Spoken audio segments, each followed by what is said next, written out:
good? I can hear you good. Sometimes people say my mic is like it goes in and out a lot. Tell them to suck a lemon. You know how much people give me shit from other AirPods? Yeah, Fuck out of here. Go buy you me know, AirPods. like I feel, I feel like constructive criticism to make the podcast better is always warranted. But I just don't like when people come off like just in general when people come off like ungrateful. Like you gotta keep in mind like it's free content, right? It's like you can't. It's like somebody give you like a free cupcake, and you're like, it's pretty good, but it's a little salty. You know, you're like, bro, I just gave you a free. I gave you a free cupcake. That's a great analogy. You know? No, because I mean, I'm a bodybuilder, bro. I've been taking criticism my whole life and constructively, right? Like, I'll Yeah, take yeah. that. But when you insult me first, the fuck out of here. I'm gonna listen to your ass. a lot of times in life, a lot of times in life, it's not what you say; it's how you say it. You could Yeah. say you could say the same thing and get the same point across, but you could say it in a way that's like almost like offensive, in a way that's just perfectly fine. You know, it's like imagine if I was like, let's say me, I listen to the podcast and I'm like, oh, Joe's microphone is off. I'm like, hey guys, love the podcast, bro. Shout out Joe, but yo, your mic is a little off. I would be like, you know what, man, you're a little right. You know, sometimes people be like, you know what? Yeah, you're right. But if you be like, yo, first of all, why Joe got a hat on? Why he looked tired for? Tell him to get a new mic. Then it's like, bro, fuck you. Who are you No, talking about, no, bro? somebody, I'll never forget. They're like, they said, no, when Joe speaks, I just skip. I just skip. I was like, okay, yeah, to you. Yeah. Yeah, Hey, Melissa. What's what's up, boys? hey, what's up, Alyssa? Hi, look at you. I haven't seen you forever. I know I miss y'all, man. I feel like I died. Uh, You was you was sick for a while, right? yeah, it's been like I'm still a little sick right now, but it's been about a week. Fucking You're still Damn. horrible. huge. You're still Is it? huge. Don't matter. Yeah, you are. I'm not gonna lie. Is it just me, or I feel like people? I guess it's a new year now, but I feel like people got sick more than I've ever seen people sick. Like this past year, shit. I don't think I've been sick in like 3 years, and I got sick this year like twice, and I'm never sick really. You know, I can't afford to be sick because that shit takes me out. I So feel you like I know, was just sick a couple months ago. You oh were. yeah, I remember that shit. you Yeah, actually were. Yeah, I it's think crazy. shit. Stu been sick, bro, like 5 times. I don't know. I feel like he's sick every time I check. You Yeah. know. You know, when I went to Vegas, what is it now? That was 2 weeks ago now. Uh-huh. Um, when I went there, I was seeing on Instagram that everyone was getting sick, and then Fit Nation did like an event, and that's where Paul got sick. The owners got sick, and I was like, damn, like I missed out on all that. But when I came home, I knocked out. So from that trip, I got home, I did the podcast for you, baby, and I Uh-huh. knocked out from 3 p.m. till midnight. I just got up, I ate Damn. real quick, and went back to sleep. But Mhm. when I woke up, in the middle of like just to like go use the restroom or whatever, I was drenched in sweat. So I think my body was Ooh. trying to get it, but it was fighting it because I was asleep. Try to fight it off. Yeah. Yeah, Try to. Yeah. It's one of those things. The more social you are, also, the more you open yourself to getting sick. And I also think a lot of us, this was our most social. I know for us, it was our most social year. You know, yeah, for sure. going to events, going to shows, all that. I know with Stu, he was in where did he live before this? Oregon, no? Washington. Oregon? Oh, Washington, one of them. But yeah, Same shit. and then there's like no bodybuilding culture. He was just a loner, and now he's in Texas, and he's around a lot of people all the time. Right, a bunch of people come up to him, take pictures, the whole nine. So now you're open to get sick. It's one of those things. But I feel like it's still the better of the two evils. I think it's good to be social in our setting because we're not very social in general. So the least we can do is go out to some shows, have some fun, live Yeah. life a little bit.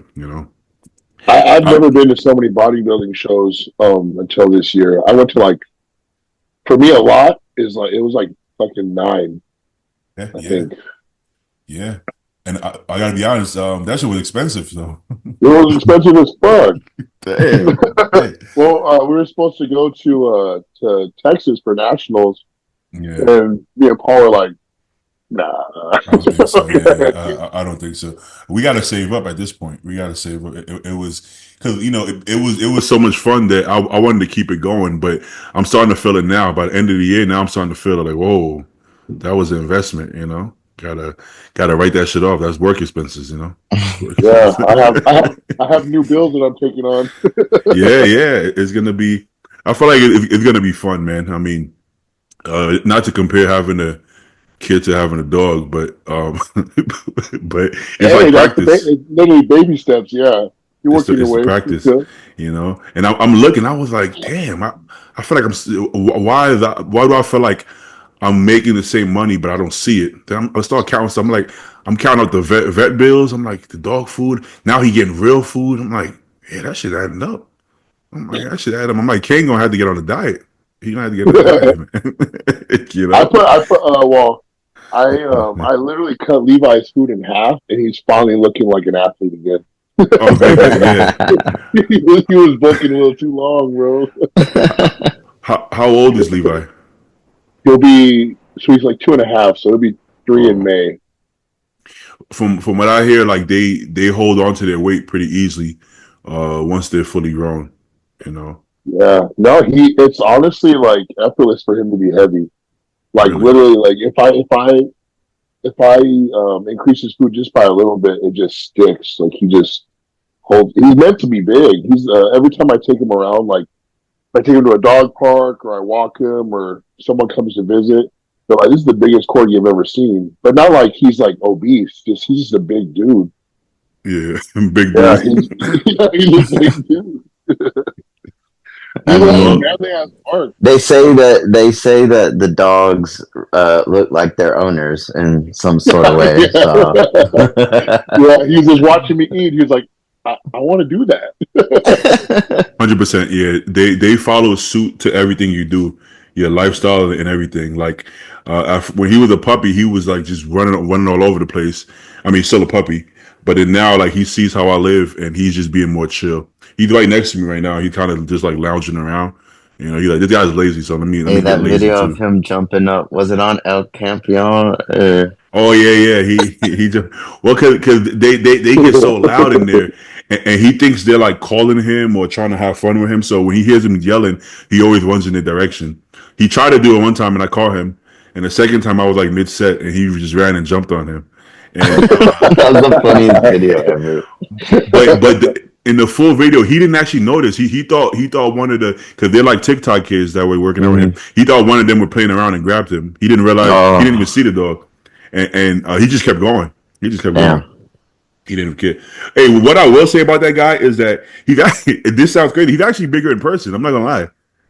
Like Oh, you really? wouldn't, yeah, you wouldn't think so. Like keep in mind, like he filmed with Larry, and they're about the same height. That tells you he's about like 6'1", bro. Hey, what you doing, man? No, no. Hey, no. So He's he's the about like six champion. one, and he's lean. No, and he's pretty lean, and he actually is strong. He just uses really bad form. Keep in mind if you even try to unrack, I don't know, 6, 7 plates on a squat. Not everybody can even do that. So yes, he's doing quarter reps, but he is a strong guy. I wish he would just work out properly so people can actually like see that he's actually more impressive than you would think. Some of the things he does. You know, but hey, do you guys do anything social? Like, do you guys go out, do anything at all? Hell Not no. really. Yeah, No. I've been invited to a few things. I'm like, I ain't going. Like, and I have literally nothing to do. Like, I'll just be in my Bro, room watching TV, or I'll be on my phone, and like I'm watching everyone's stories and shit. I'm like, oh, they're having fun. Like, that's cool. bro.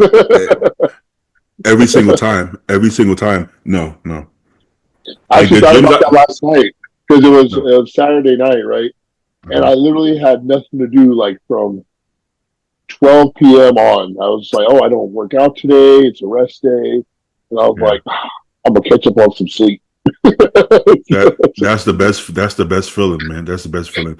I get annoyed waking up. I'll wake up. I'm like, I don't want to wake up, man. You know, that's it. I wake up. I'm like, damn, it's like 11:30. I don't feel like getting up yet, but you got to get up eventually. You know, I'm I like, get. I'm in a phase right now where I feel like I can't. If I go and do socialism type stuff, it's a waste of time. Like I feel like I'm wasting time. I know what you mean. I know what you mean. Well, because time is limited. Like our time isn't free. It's like, do you have free time? I don't think if you're above or at the age of 30, I don't think free time exists. I think your time has a price, right? Like they say, time is money. Time has a price. Free time doesn't exist, you know. So anytime you make time, it has to be worth it. You know, it got to be for like real loved ones that you feel like this is super important, or it has to make sense. You can't just give up your time freely. You know. Yeah. No. Yeah, I like remember. when I was in Vegas, I was pretty social out there. Yeah, I was with Yeah, Ashley's family, and I didn't have time to nap. Like I was hanging out with them, trying to get my food in, and anything they want to do, I try to join in. But dude, when I came back, I was exhausted. I was, dude, that's draining. When you're that's heavy, like, hey, it's that's like the super time to do draining. it. Yeah, If there's a time to be social, that's the time to do it when you're around loved ones. That's also why I don't like taking breaks because I look at it like I'm gonna take a break when the break presents itself, right? So instead of me doing a bunch of deloads and time off, I'll wait till I get sick. When I get sick, I'll have no regrets. I'll just stay my ass home, or I'll wait until I'm like, I wouldn't say vacation because I don't really do vacation, but like if I go see family, if I go stay with my sister or something like that, that's the time I'm gonna take to just not do anything, to kind of let it catch up. I'm about to put this guy in his bed because he's just licking everything, and I don't want him to drop something. but even I'm some of the give him a social back. aspects that a lot of my friends like that are outside of bodybuilding do, like they want to go out and like drink or go to a dance or some shit. I'm not trying to do any of that. Like No I'm just man, gonna be no. there. I won't be having a good time. So like if it's not appealing to me, I'm not gonna go. It, It's simple as anything. some sometimes I feel a little bit guilty because in my head I'm like, yo, these people care about me. Hey, no, give me one second. You trying to fight the plug? So Raph, What's up, dude? What are you Happy all New sick Year. there, Alyssa, or what? What's up? You sick? I'm trying to not be sick. Not be sick. I need to. Yeah, it sucks, man. It's like Yeah. I have a constant fever. I only feel good when I take Tylenol. Huh. She sounds like she needs some dialed in hydration packs, baby. Oh yeah, And I have, because the first night I got sick, I was throwing up. Like I threw up like six times. So, and you know what? They taste good too. Oh yeah, I love those things. Yeah, yeah. yeah. That was the way. It's good, Raph. How you been, What's up, man? man? Been Sorry, been I a was at the while. gym. I don't No, usually no, you're work out good. on Sundays, but I saved my arm day. I got those new like power cuff compression sleeves. Oh my, that was a pump. Wait, what's that like a knee sleeve? No, they're I like mean, sorry, not the knee sleeve. What the help fuck? me out here, guys. What's Like an elbow I, sleeve. It's like a where they blood occlusion, restrict the blood yeah, restriction blood cuff. flow restriction. That's what I was trying to say. Oh, okay. occlusion training. I think. Inclusion Yeah, training. Yeah, yeah, yeah. But those some bitches, because Brett Swanson, my buddy, he was down here and he's sponsored by him. And he's like, even if I wasn't, I'd use them. And those things were yeah, good, worked real yeah, yeah. good. They were popular like I don't know, like what, I think I seven seen years the ago? video Brett put Yeah, out with them because they're real easy to get on and off, right? Yeah, they're awesome. And then there's a little clip that you push down and just turn them and then Yeah, pop them out and they come loose. So yeah, I saw those. I would use something like that now. Like when they were popular, like I don't know, 5, 6 years ago. I thought I would never use something like that. I just want to curl fucking, you want to curl 100-pound dumbbells and shit. you know. I Now I'm mean, like, now I'm like, fuck that. I'm not doing all that. yeah, your reps are a lot higher, so you don't have to go as heavy, and just a lot of blood flow. I Yeah, was yeah. gonna say, have you ever done a high rep arm day while taking D-ball? Oh man. Oh yeah. Well, there's your occlusion training right there, man. And You try to scratch the back of your neck when you do that shit. I was grabbing a drink in the gym, and I was like, I had to grab my other hand and push up from the bottom to get it in. yeah, yeah. Yeah. Well, also Joe's body is like newer to gear. I remember like when my body was like fresher with gear, the pumps it was so crazy that especially Hey, for it hurt. biceps, but I couldn't do more than 2 exercises most of the time. You know. So my first cycle of jumping on, I had my other job, right? And at that job, we would scan every piece of uniform when we would go pick up our deliveries. So every uniform had a barcode. So I had my little computer and I would scan every piece. To be able to do that with that kind of pump, bro, I didn't know what to do. I'd look at my partner like, fuck, like I'd stick my arm, get like 3 more pieces. Fuck. Yeah, It yeah. was ridiculous. Like, it would hurt to work. Do you remember the time where you first realized you can't talk on the phone like a regular person? Like you can't hold the phone to your ear? I can't do that no more. I It just hold it was like this great. now. The Yeah. speaker, I just hold it right here. I don't even And try. people always say, "Hey, am I on speaker?" I'm like, "Yeah, you're gonna stay there." If you think about it, you'll never catch a bodybuilder talking on the phone and just regular Dude, phone mode like this. Hey man, bro, you got about 1 minute. If you got about 30 seconds. okay. I So thought that was just me, to be honest, but I see Paul doing it, like always on the speaker and shit. You can't. You every can't. every back and arm day, the shower before bed, I'm going and then just forearms lock up every single time. I'm just like, ah. Yeah, yeah, yeah. And I mean, I actually have like longer arms, so if anything, I should have more space. I feel like Joe and Raph, you guys can't. You definitely can't get in position. Oh man. No, even trying to get a overhead cable, Those are Yeah, rough. like like Paul hand me it, like Yeah. yeah, yeah, yeah, I can't do that unless I'm training with someone. yeah. yeah. Do you guys have any movements that you physically can't do anymore? Like you can't get in position at all? Not getting in the position, but just elbow pain. I can't do skull crushers, and I used to just, Oh, I just can't it do hurts it saying anymore. it. French press, like anything, man. Just doing this, I can feel it right here.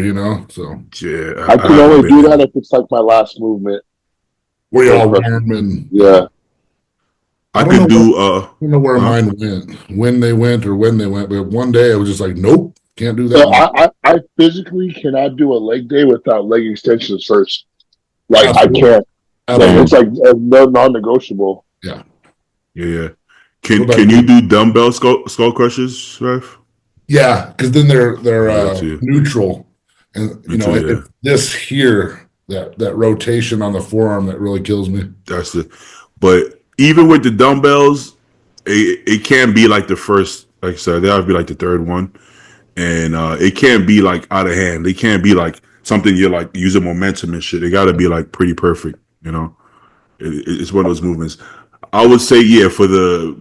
I remember there was a time where I would walk in the gym and start with squats, and I would start with 2 plates right off the bat, right? And I that's remember when just I was not. 12. Yeah, I was just gonna say, I remember those days. But I ended up getting to a point. Right now, I could probably do it second. Well, I don't really do free weight squats, but let's say I could probably do it second.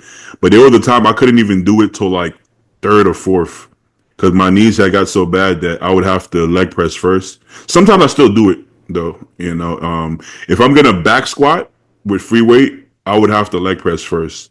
You know, but Well, anymore, Joe, you're probably feeling the same thing too. It's like, what activates more, your lower back or the quads if you start with squats? So Yes, 100%. I'll finish with squats because then the legs are full, right? And then, yeah. so A long time ago, I had this talk with Ken on here, and he told me to start leg pressing before I squatted, and that changed the whole game for me Yeah, yeah. Okay. Why? because my lower back would be wrecked after if I do squats after my leg extensions. I can squat, but then my lower back's just fucked, and then my leg I got press, you. I feel my back so much that I can't even like my quads are doing something. But I just don't have any connection with them. Yeah. That's how it was for me post show. Like my lower back I couldn't do anything because my lower back. So Yeah, good. that was when I was pushing to be 300 pounds for the first time. So my lower back was gone like before I even started doing anything. You tie your shoe and you got a lower back. Yeah, for real. If you You found that do, it you gets. guys Oh, go ahead. No, you can- do you guys believe you can actually overload your quads if you don't pre-exhaust them before doing back squats? Like like like in theory, would your hips and lower back and glutes overload before your quads if it's not pre-exhausted? I think it depends on your genetic makeup. Like, That's true. Your so like leverages. someone, I always use Casey as an example because his quads are huge and he back squats. Like that's like his movement. That's true. But he's like so upright. When I go, it turns into like a fucking power squat. Like I can't, no matter how much weight's on there.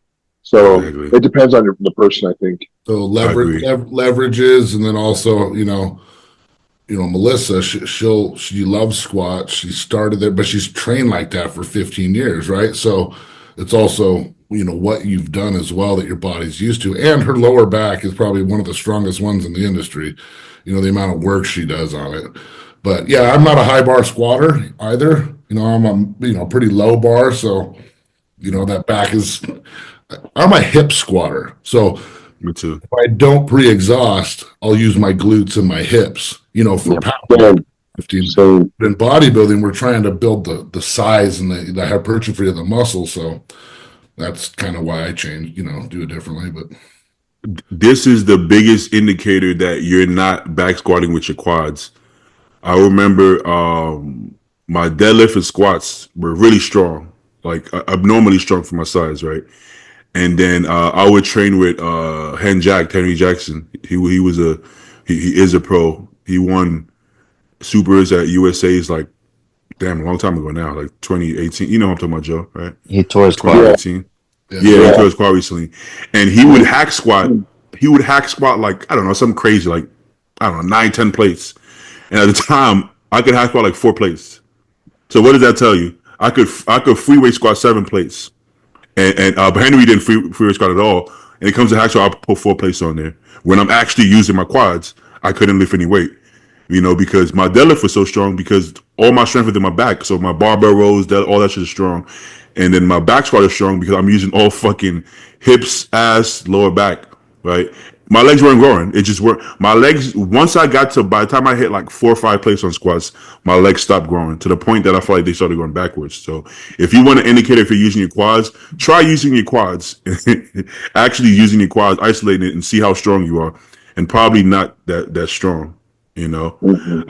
I train with Yannicki, and he's doing like perfect form on extensions, and he can stack it. Right, most of us can stack the extension, but not with that form. I couldn't I couldn't stack it with that form, but he could because he's using all quads. Right, and I mean his legs are pretty fucking big.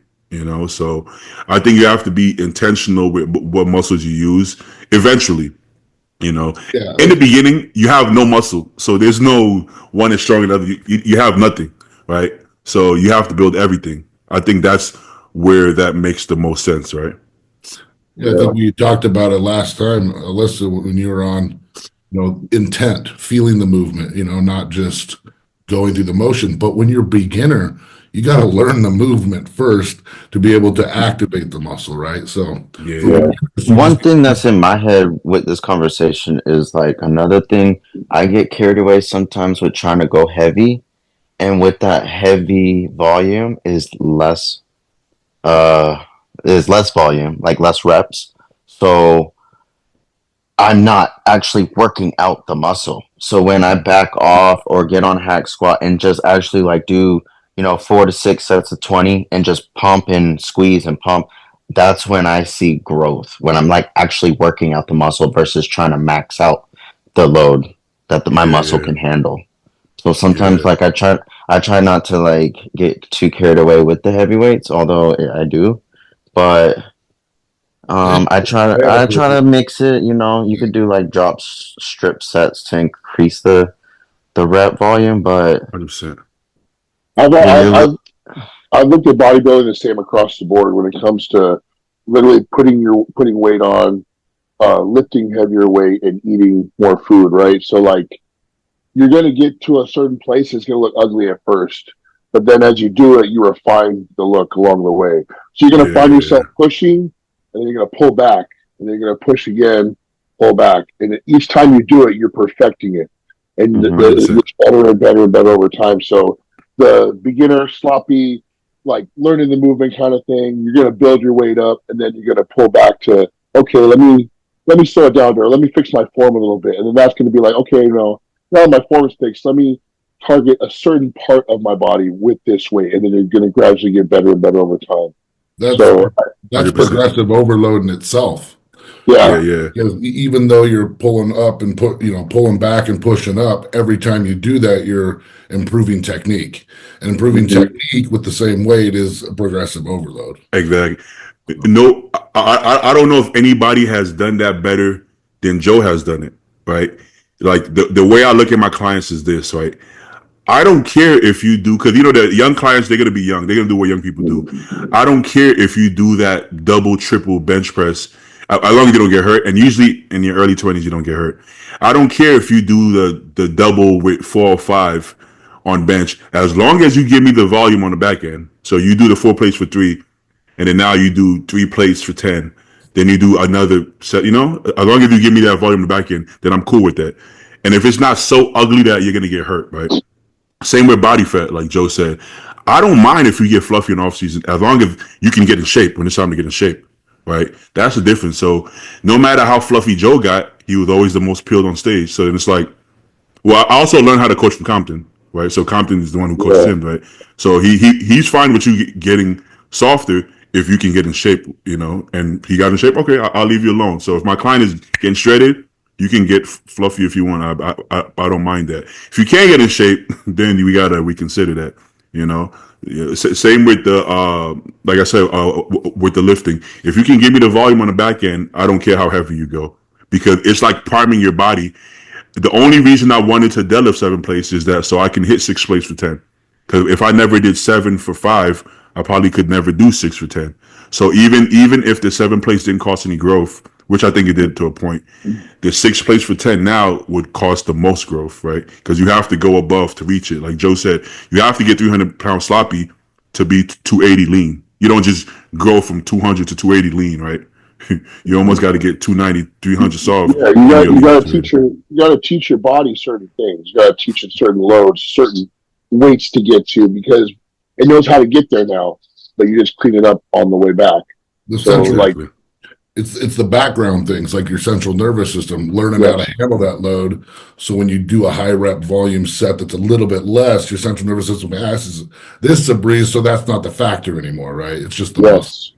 yes, Exactly. I think it starts to get tricky from a coach standpoint when the client puts on fat super easy, because then you're like, damn, now I have to limit you. But I like to eat a lot of cookies, so I can be pretty. yeah. What? I'm the same, Fat Joe for a reason. But then, what's up, Carlos? What's up, Los? Camp is here. Yo, what's happening? Yeah, you know. Face getting lean. 8 weeks. Face getting Little lean. bit. Yeah. Coming in. Yeah. Carlos in the off season, he looks a little Asian in the off season. You know what I'm saying? No. Yeah, got those squeaky eyes. Now he got Then the 200-pound dumbbells you were tossing up there earlier. Nah, they were 170s. Damn, That's pretty close good. enough. That's in the Yeah, ballpark. man. and we Yeah, strength is holding good. Yeah, strength is holding real good. 8 weeks, 8 weeks to go. Yeah, Okay. yep, just under 8 now. The digestion is A1. Bro, it's So the best it's ever been. It's the best it's ever been. I'll be honest with you. Yeah. Like, I'm so happy with that, man. Like, I guess it's like, honestly, my stress. We just talked about it, right? Like, we just texted about it. Like, my stress has been low. Like, my anxiety has been really low. Like, I mean, like the outside factors that I allow to, come within my bubble. You know what I mean? I'm not allowing that. What I mean? The blinders are on, and yeah, I just feel good, man. You know what I mean? Like, I think the difference is, like, I started using probably like maybe like 3-4 months ago. I started using right before prep started, so maybe like around like October. I started using SSRIs, Um, and it's definitely helped with like my anxiety, bit of depression, and everything, man. So I just feel really good, and my mental health has been at the best it's been. So I think that has also affected like my gut because I don't stress as Yeah, much as I yeah, used to, which has been great.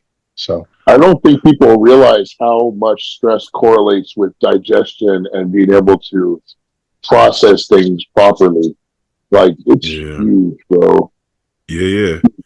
Hey, there's a handful of bodybuilders that use those. One thing sometimes I want to know is at what point, like let's say for you instance, at what point do you think is warranted? Like if it's something that's constant all year, or if it's something that's like crippling to the point that you can't focus or get anything done. um, I know for me, like I tried like a lot of talk therapy for many years, on and off throughout the years, ever since I was in college, and it you know, what I mean, I'd have bouts of like I'm doing well, and then I'm not doing well, and you know what I mean, like, and I do Yeah, really good at like covering. I mean, like probably like most people, I do really well at just like covering things up and just you know, what I mean, most people couldn't even tell if I didn't like tell them or anything. So, I couldn't. um, you know, what I mean, it would just get to the point where you know, what I mean, it affected my day to day task, and it was like this thing in my head, like where like I just couldn't turn it off. You know what I mean? Like thoughts ruminating constantly. You know, like one thing would happen and it would just spiral within like my head, Yeah, and I just couldn't turn it off. But now it's like clear. You know what I mean? It's like no static. You know what I mean? I've never, and it's been a long time since I've never felt that way. So I think that's helped me out a lot. And I was just talking to my coach today, and I was like, I think this is the first time in a long time where I'm just like, I feel like I've always believed in myself, but I feel like you know what I mean? I'm really just like confident. You know what I mean? It just yeah. feels I just feel good, you know, like mentally I feel good, physically I'm good, and things are just clicking. So yeah. You know That's the great. the ironic part of all of this is because of all that bullshit. That's probably why it's such a good bodybuilder because of Yeah, all yeah, that shit. yeah, yeah. Well, but the thing about stress and anxiety and depression is you don't really have anything to compare it to besides yourself, right? So sometimes I don't know how much it is compared to other people, right? So in my head, I'm like, I don't know what other people feel, or what would be too much, or not too much.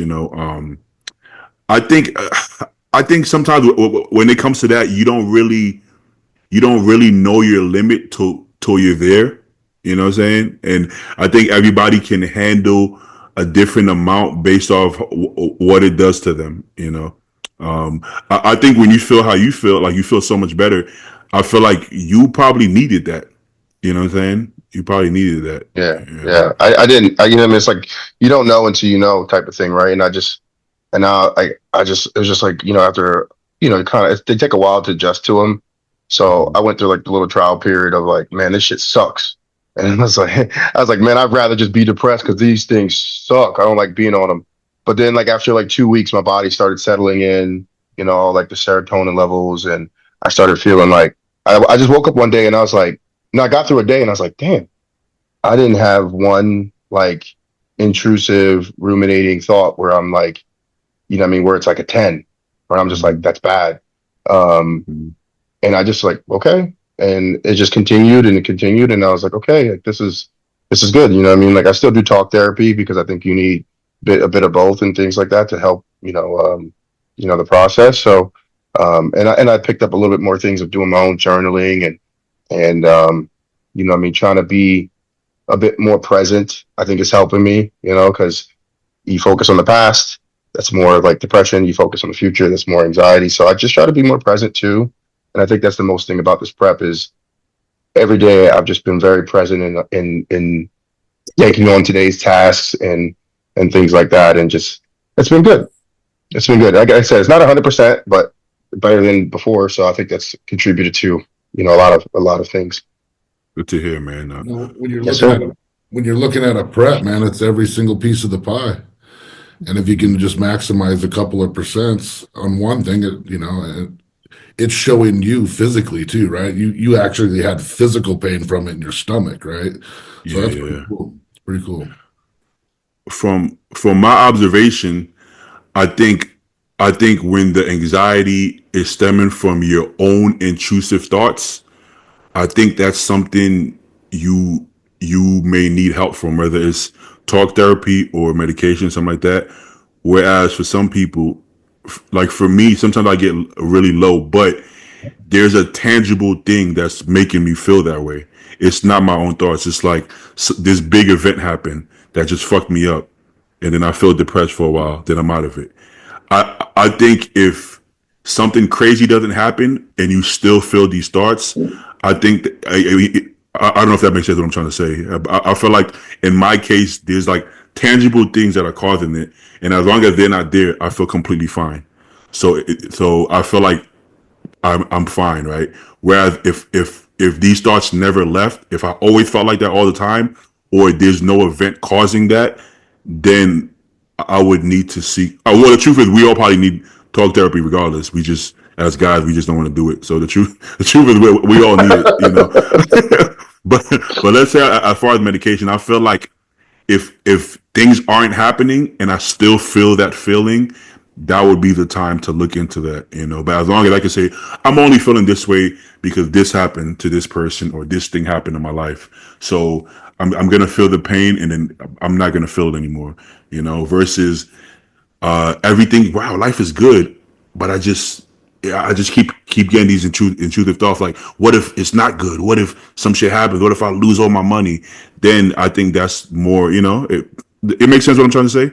I don't know if Yeah, I'm making Yeah. sense. that Yeah, makes sense. so I think that's a big difference because most people I know that are on SS our eyes are people that even when things are good, they're not good because now they're thinking about what's gonna go bad or you know. So you know, you really got to think deep. But a good way to figure that out is by doing talk therapy because they're gonna flush it out and see if it's a tangible problem or not. You know, I guess I never been, so I'm just Oh yeah, assuming. yeah. No, you're right. You're right. You're right. And it helped a lot, and it still helps. So, Yeah, yeah, but yeah, everything's good, guys. So, but good to see you guys, Joe, Alyssa, Rafe. Good to see you.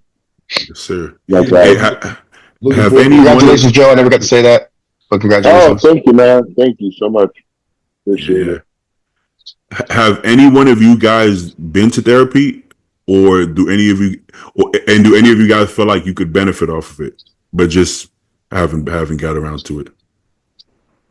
I think anybody can benefit from it. Like, I do you know, too. no matter who you are, like it's like when you like even this isn't talk therapy, but it's a form of therapy. You know, like It is. Carlos just shared that. That's pretty much what you're doing is with a professional, right? But simply just getting something off your chest and hearing somebody's feedback or whatever, that's a form of it right there. So I benefit from the podcast. Just sharing that makes Yeah. me feel good, you know, just because we all deal with stuff. So I don't think it'll hurt anybody if it's only going to benefit you. I agree. I agree. Now, I do believe you have to go on your own time. I don't think somebody else could force you to do it. Right? No. Where, whereas I've been in relationships where, like, let's say my partner would try to force me to do it, and I mean, rightfully so, because in hindsight, I'm kind of fucked up. but you can't make somebody do it because at the time, honestly, I was so close minded about it. It wouldn't have worked just because I wouldn't be open to getting better. I would have just been there like this, like okay, and then nothing would have happened. I would have just been a waste of money. So you do have to be open. So like Joe said, for me now, when I'm emotionally mature enough to talk to my boys about my problems sometimes, and then after doing it, I'm like, I do feel a little better. So then it makes me more open to like, you know what, that could probably help seeing a professional. I would just have to feel like it's not like just a money thing. It would have to be a professional that I could relate to, that I feel like can relate to me, and doesn't feel like just you're going to a doctor that doesn't care about you, who just wants your money. Then I would just close off. It would have to be somebody.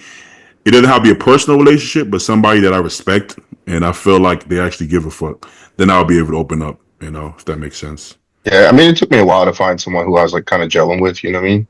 Hmm. So it depends on that too. You know, like someone you I Yeah, can think two actually factors that play relate. a role into like maybe the depression, anxiety category is the steroids. The steroids play a lot into boy, that. it don't make it. Steroids It don't make it no fuck better. the Yeah, steroids No, it fuck doesn't make it better.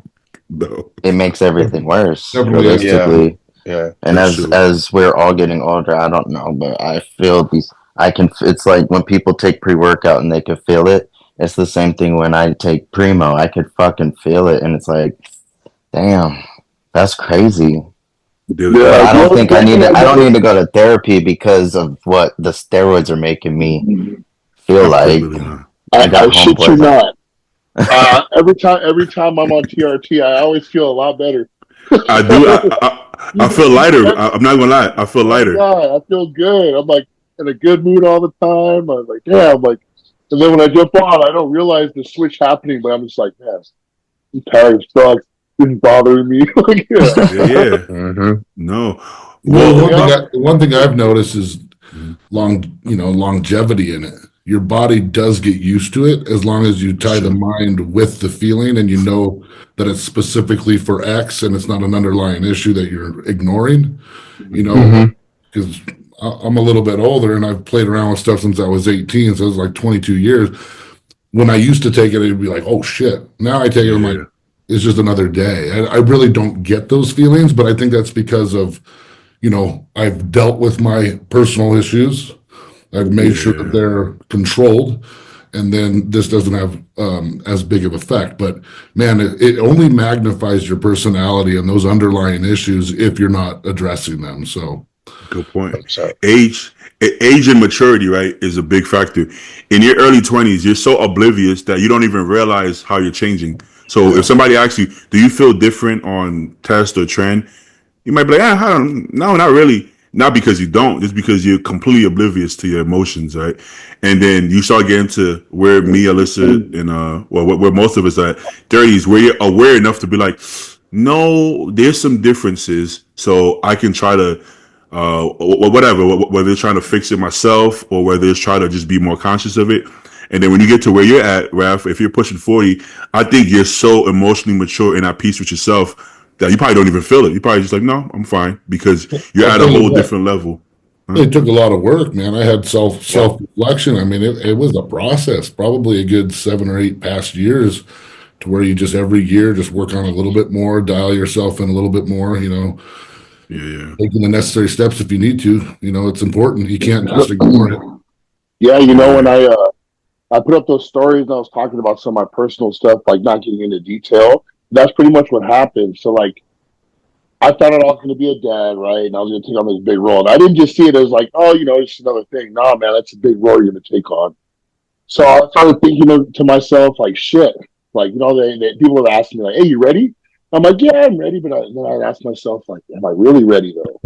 So then I started really thinking about some events that, like, happened in the past few years and stuff, how I handled them, how I'm, like, dealing with them now. Have I moved on from them? This is now. I'm like, man, I need to start doing some fucking work. So that's why I went on my little like on my own for a little bit because, like Ralph said, like you need to take on it because there's bigger things than you in this life, and if you're gonna take on those things, man, like you need to be ready for it, and like you yeah, need to yeah. build yourself up for it. And it doesn't just happen overnight. It takes years. It takes like one step at a time. Little things it's add up. Like how do I react to this? How am I going to handle this? How am I going? Can I cope with certain things? Like can I talk to people about certain things? Not hold on to things. No grudges. This and that. There's a Facts, lot. facts. Yeah. When I was in my late 20s, there was a podcast that James Hollinshead was on, and he was like, once you hit 30, you start thinking of life a little bit different. And he said he noticed that in other bodybuilders. So I started paying attention, and I noticed that pattern. I see it happen with Ian as well. He got to 30, then he got a lot more like a deeper thinker, and he would sound different, say things different. I'm like, so I started looking forward to. I'm like, is that gonna happen to me when I'm 30? Yeah, I'm like, I don't know. And then yeah, when I hit 30, all of a sudden I start thinking deeper, and just my thought process was different, and understanding that life is deeper than just working out and girls and just shit that I thought about before. I just thought completely different. And then I started thinking about more of the future and what am I actually doing in life. And it's getting deeper and deeper. Now I'm 32 and I'm even thinking even deeper than that. So there is a process you go through with or without steroids and bodybuilding. There is a process, but when you add bodybuilding and steroids into it, things like that, I think you have to dig even deeper to really get clear on what exactly you're doing and what you want out of life. You know, it amplifies everything, right? Good, bad, everything between. It won't make you some. I don't believe it'll make you something you're not. But whatever you are, it'll amplify that. You know, so that's For just sure. some food for thought. So anybody thinking like that or feeling that way, you're not alone. I think we all, think like that. We just don't talk about it very often, because we kind of brush over it really quick. If me and Joe ask, "Oh, how are you doing? You good?" We'll kind of just say a little bit. We're like, I'm "Oh, all right. I'm alright." It's just life is life, and bro. You like, yeah. What you mean by that? You got to pry. What you mean by that, bro? Just a little this, a little that, a little something. Yeah. Okay, and then every day you get a little deeper, and then, but at the end of the day, you got to do your own work for sure. Yeah. All right. Enough for the deep talk. Bodybuilding. Yeah. Let me see. Carlos, you posted a. I don't think it's on your page. Whose Which page one? would I find it? You posted a couple of updates, maybe on your coach page or Yeah, Patrick Page or bodybuilder. Bodybuilder Without Borders or RX Muscle or Oh, as in Jesus Christ. just Google his ass, bro. You'll find Just him. yeah, Google it, it'll come up. You're the Why top does now, man. Yeah. my damn my Instagram on my PC is always Yeah, acting I weird? was watching a Fuad's podcast the other day or yesterday, Uh-huh. and Yeah. he was talking to James, and he's like, James, what the hell? It says I'm not following you. Does this happen to anybody else? So yeah, Beatty fucking he's not following everybody Bro, left and right. it's so weird. I don't know why it happens, but it's like this weird thing with the PC. Yeah, I'm not following anybody apparently. All right, let's see. It keeps fucking happening. Look, I'm not following Sulios now. Yeah, see, I think it's only on that it happens. Yeah, the PC is just fucked up. Oh, there you go. Wasn't there a video? Oh, yeah, Well, you might find it on Patrick's page, let me see. the more recent one. Or I think Pete RX Tour. Muscle posted it. Okay, RX. I'll do RX Pencil. You. There you go. Pizza. Shout out Sid Faruqi. See, I'm not following RX Muscle. I don't follow anybody. That's the issue.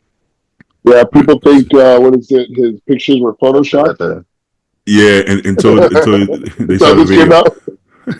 I feel like that's a compliment, Carlos. If somebody says that's Photoshop, do you get like you like that, right? It's like, oh, that's fire. You think I look Oh, Photoshop? yeah. I know it's not, so it's like, oh, okay, that's cool. If it looks, It's if weird. they think it is, that's pretty cool. To be It's weird honest, that the when they video told you the to video looked come even up. crazy. The video looked even crazier than the picture. That's the funny part. I The- know. which is great. In action, it looked even crazy. Yeah, but that I think that's insane, man. I think that's insane. I Thank you, mean, man. Thank you.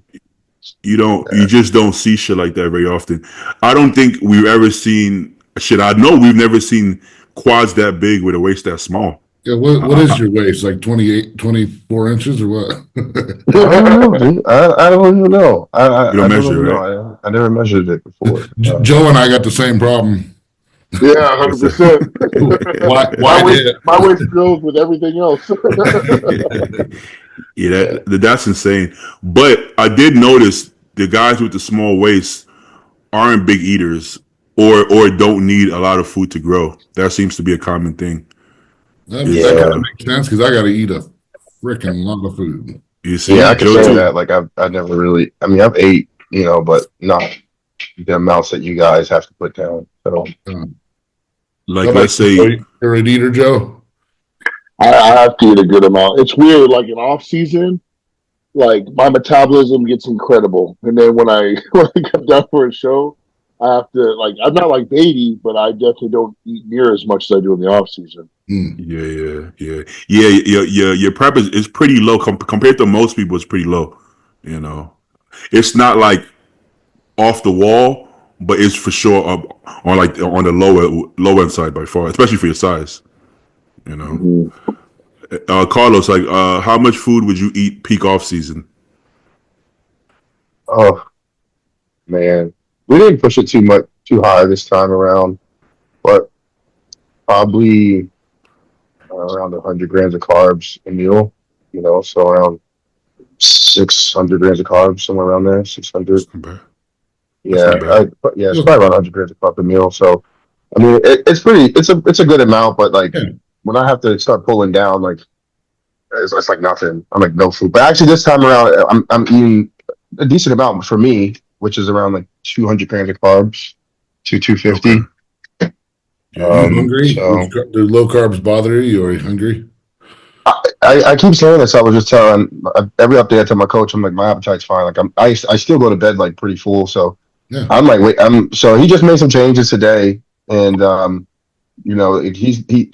I know this time around like he's not really trying to because we work together for nationals, but he's not really he didn't want to push too hard out the gate. So he's been very strategic with pulling a little food here, pulling a little food there. Increasing activity there. So it's been good. So we have a lot of tools left in the tool bag to use. So I'm very happy about that. Heck yeah. And with Patrick, I feel like you could push the carbs a little higher because his protein is usually from what I've noticed on the lower side, right? Moderate at least. Yeah, yeah. It's around like we pulled it down from 300 grams uncooked to 250 uncooked. So I think that comes out around to like maybe like 6 ounces maybe Oh, cooked oh, oh, depending oh, on 250 weight. yeah uncooked weight. Oh, but you also you're probably getting 250 grams of protein per day as well around, right? Yeah, my protein Out was of a bit 50. higher until we pulled it down. It was around like almost 400 grams of 400 grams of protein. Excuse me, Oh, and so okay. it's probably around like three something now. I calculated it all before, but I haven't done it in a while. Yeah, Hmm. that's kind of yeah.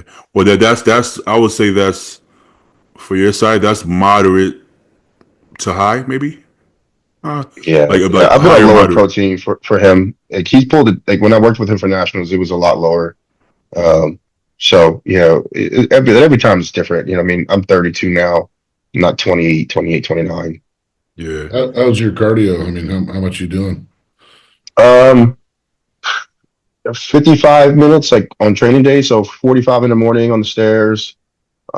Moderate pace, nothing like I used to do before. I used to go crazy on the stairs. Like I used to go like, heart rate 140, but now it's like, 125, 120, 125 heart rate, for 45 minutes, and then 10 minutes after training, just cruising maybe like, every other step. He has me skipping every other step, like really squeezing my glutes. But I get around 10,000, 12,000 steps a day, just like walking around, taking walks. Um, yeah, so yeah, I mean, it's not bad for me. That's not bad because I I did like 90 minute 2 hours before with him when I was getting damn. ready for nationals, and I had like no food. I had 50 grams of uncooked rice pre workout, like Yeah, damn. Holy nothing, shit. dude. So and and that's why I say we have a lot of tools left in the tool bag. Like we're like to me, like this is not even pushing. I'm like, Right. and my body's steadily changing. Like I just had a new low weight today.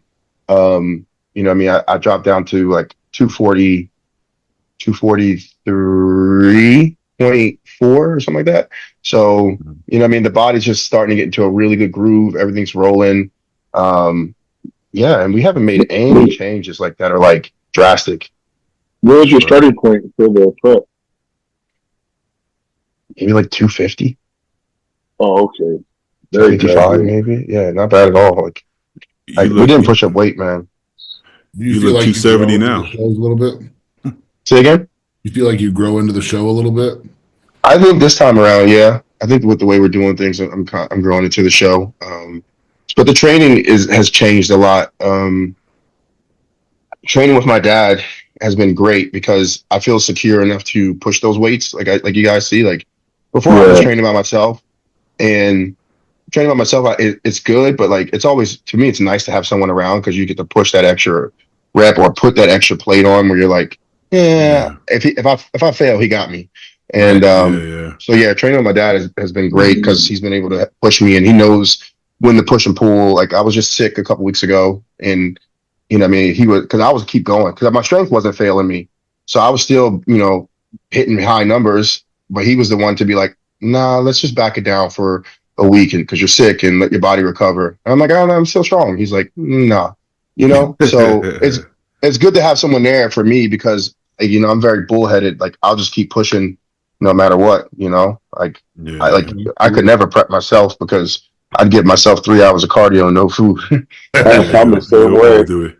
You got big legs when you could point your toes almost completely forward, right? And then and then your stance is closer than shoulder width. Like his feet are closer than his shoulders. That's not something you would do if you didn't have big ass legs. You know, but most of us do the opposite. Most of us we turn our fucking feet all the way out here, show our adductors and hamstrings, you know, That's and we that, that's the trick. But also to go back to the cardio thing you were talking about, I don't know if I believe in like the super high intensity cardio, like for long periods. Maybe if you do really low amounts of cardio, but if you're doing an hour plus, I don't know if I Mhm. believe in the going super hard. Nick, this last prep, Nick kept calling me a pussy because the way I do my cardio. So I tried pushing it harder, but I don't feel like it.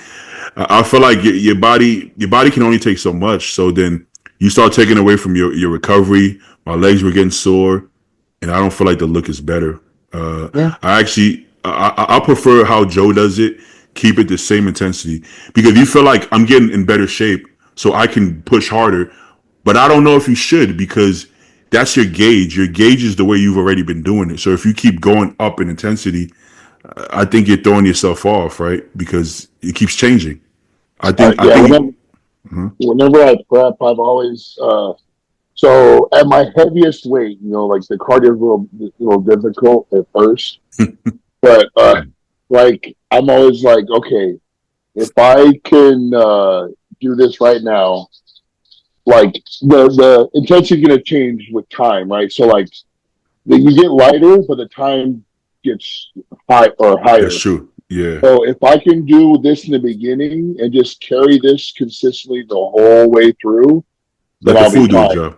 Yeah, the food will do the job. I was like, I'm not going to Yeah, make it easier. I'm not going to make it harder. I'm just going to keep it as consistent as possible. So if I choose a treadmill, I'm going to do the treadmill, and I'm going to do it at this speed the whole prep. No matter how like tired I get, I will be able to do this, and that's how I usually do it. I kind of prefer that because if you keep increasing the intensity and you're eating less and less food, well, how do you recover from that? Right? You're getting, yes, you're getting lighter and better shape, but you're also getting weaker and less. Your recovery is getting worse. So even with training, I used to want to push harder and harder in training. Then I realized that this isn't doing me any good. Your training Exactly. shouldn't be. I'm like, let me do more volume, burn more fat.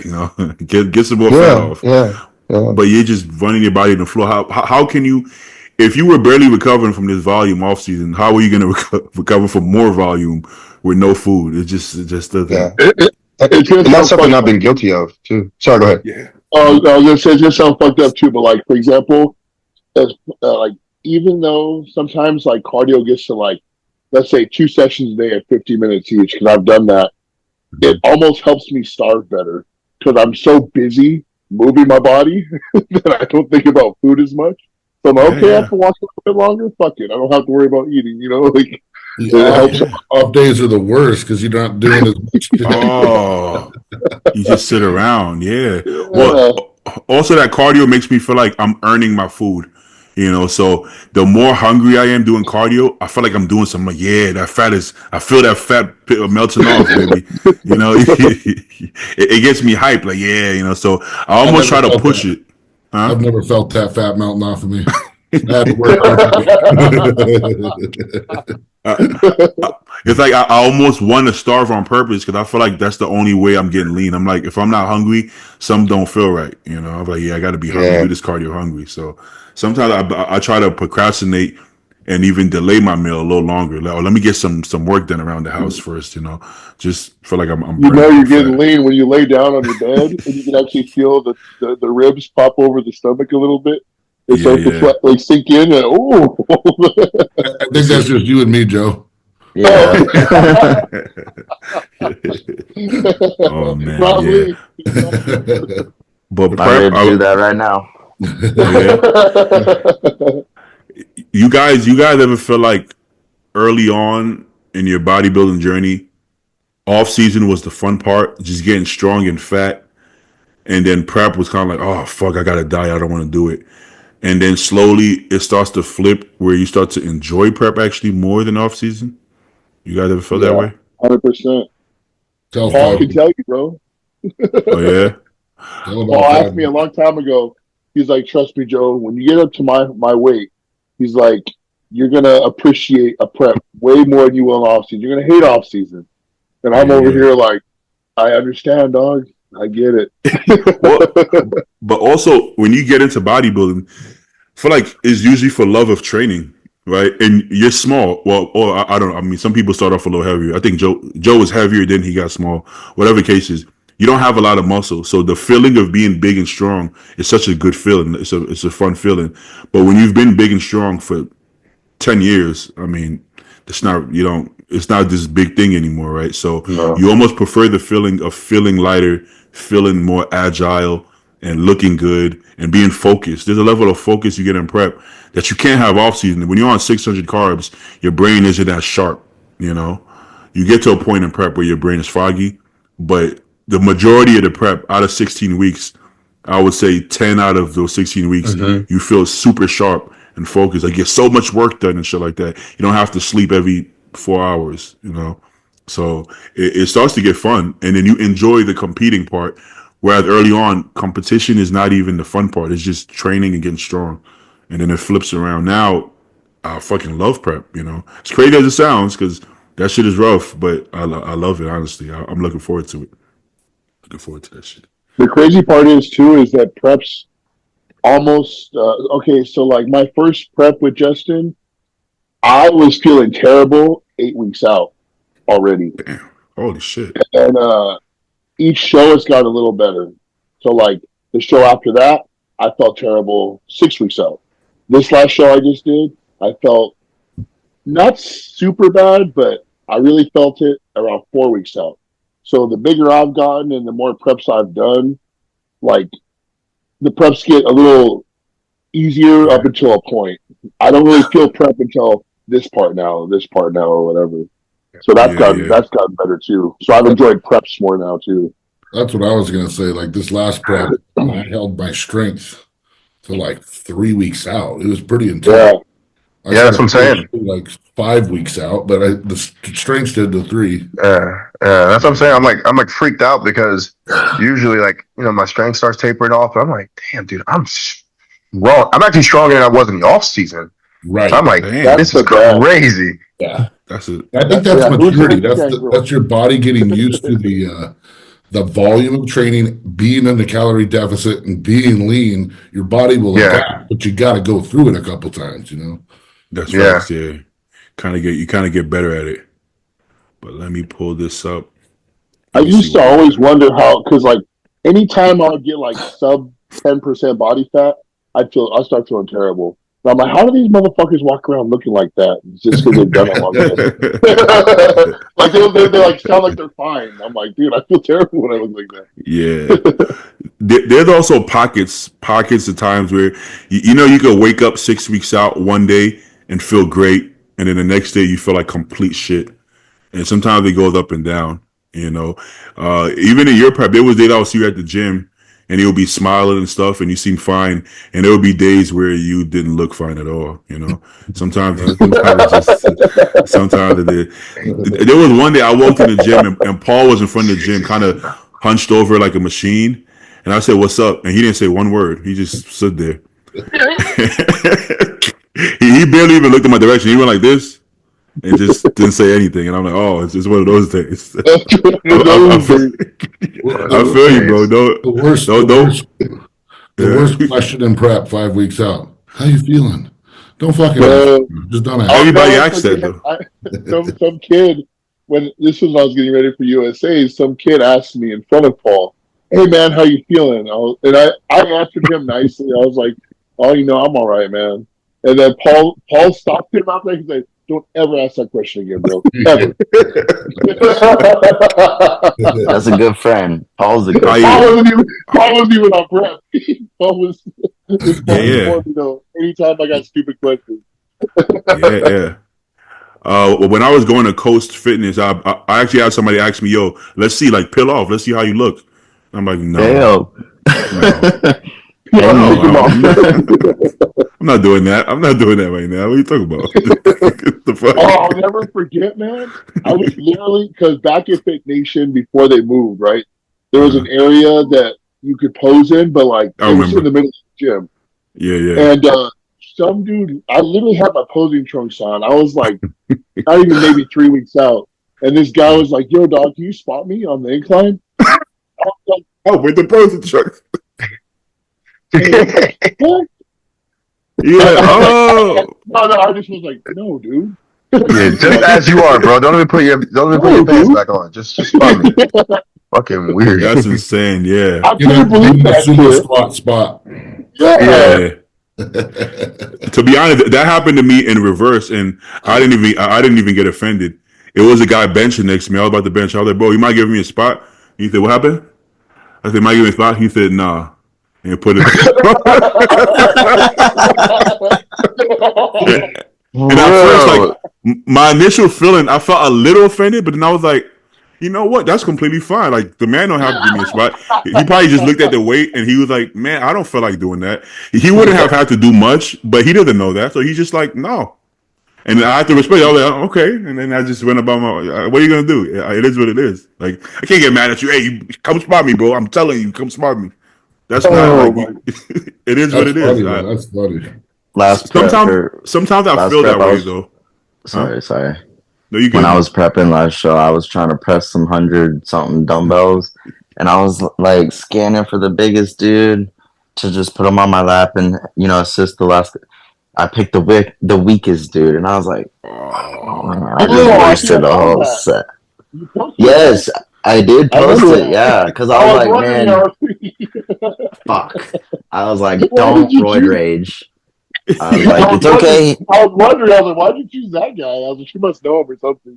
No, I Sometimes don't you know can't nobody find it. here, but I was just trying to pick the biggest guy, and That's it. I picked a big kid, but it's okay. I tried to teach him, but I was like, fuck, man. Yeah. Like, you got one bullet and you missed the target. It's like, damn it. Well, this is why you can't get offended when somebody says nah, because they just feel like they're not up to the task at that moment, and I respect it. And you can have a bad back, your elbow don't feel good. I get it, bro. And I mean, you don't owe me. You don't even owe me explanation. You don't have to say, I'm not feeling good. It is what it is. I feel you, man. I feel you. Nah. I mean, sometimes I feel that way, and I do it anyways, and I'm like, I shouldn't have done that. I shouldn't have done that. So, I think you have to respect somebody just knowing their limits and just not feeling it. Yeah. Especially if I know you're ego lifting, if I've seen you lift before, and I know you can't bench for a place, and you want me to spot you, that's probably when I would say nah. Just because, what the fuck are you doing? This is not for you. You ever taught somebody a lesson that way, so you know that you're not going to kill them, but you're going to sit underneath that shit for a little bit, and You then gotta feel that shit. like, come on, let's go. I like feel that. That's a hell of a way to look at it, bro. I never thought about that. It's Yeah. what you want I to don't do. know. Yeah, some people pick the biggest guy because they want you to lift the weight for them, and that's not what it's about. That's not what it's about. Yeah, and I I be just saw careful my. with people spotting Sorry. me though. No, I'm just I be careful with people spotting me unless it's like my dad or somebody I know, like the guy who in the video I did, Jack. Like he's the OG, he's the owner of the gym. He's a bodybuilder, so he knows. But like people just like leave you hanging on the island, like let's go. You're like, bruh, help me. I need one little force rep here. Yeah, Like is this, you know what I mean? Like then you fucking tear a pec or something, dude. I Like was just I about to can't. say, I just watched my gym owner tear his pec, and that was literally the no, worst thing no, I've no. seen. So it's Yeah, like, like nah, son. 405 on the incline, like I gotta trust you. For Like sure. I just can't pick some random guy. Be like, yeah, you want to spot me? Because I'll get stuck halfway down, and he's like screaming at me to keep pushing. I'm like, motherfucker, help me! This Yeah, ain't some people don't. powerlifting. This ain't a Yeah, powerlifting movement. This is a bodybuilding movement. It's different. Yeah, some people just yeah. So sometimes you're almost better no spot and just doing a different weight than exactly. actually following through with the spot. Dude, I love Paul to death because he pushes me to my limit. But there's been times where I'm like, I know better. So like there was a time on leg press where in my head I already had it set. Like that last set was hard, I went up and wait, and it's gonna be hard too. And I had 10 reps in my head, and so I'm going. I get that 10th rep. That 10th rep was hard, and Paul's like, "Come on, you got another one." I was like, "Fuck."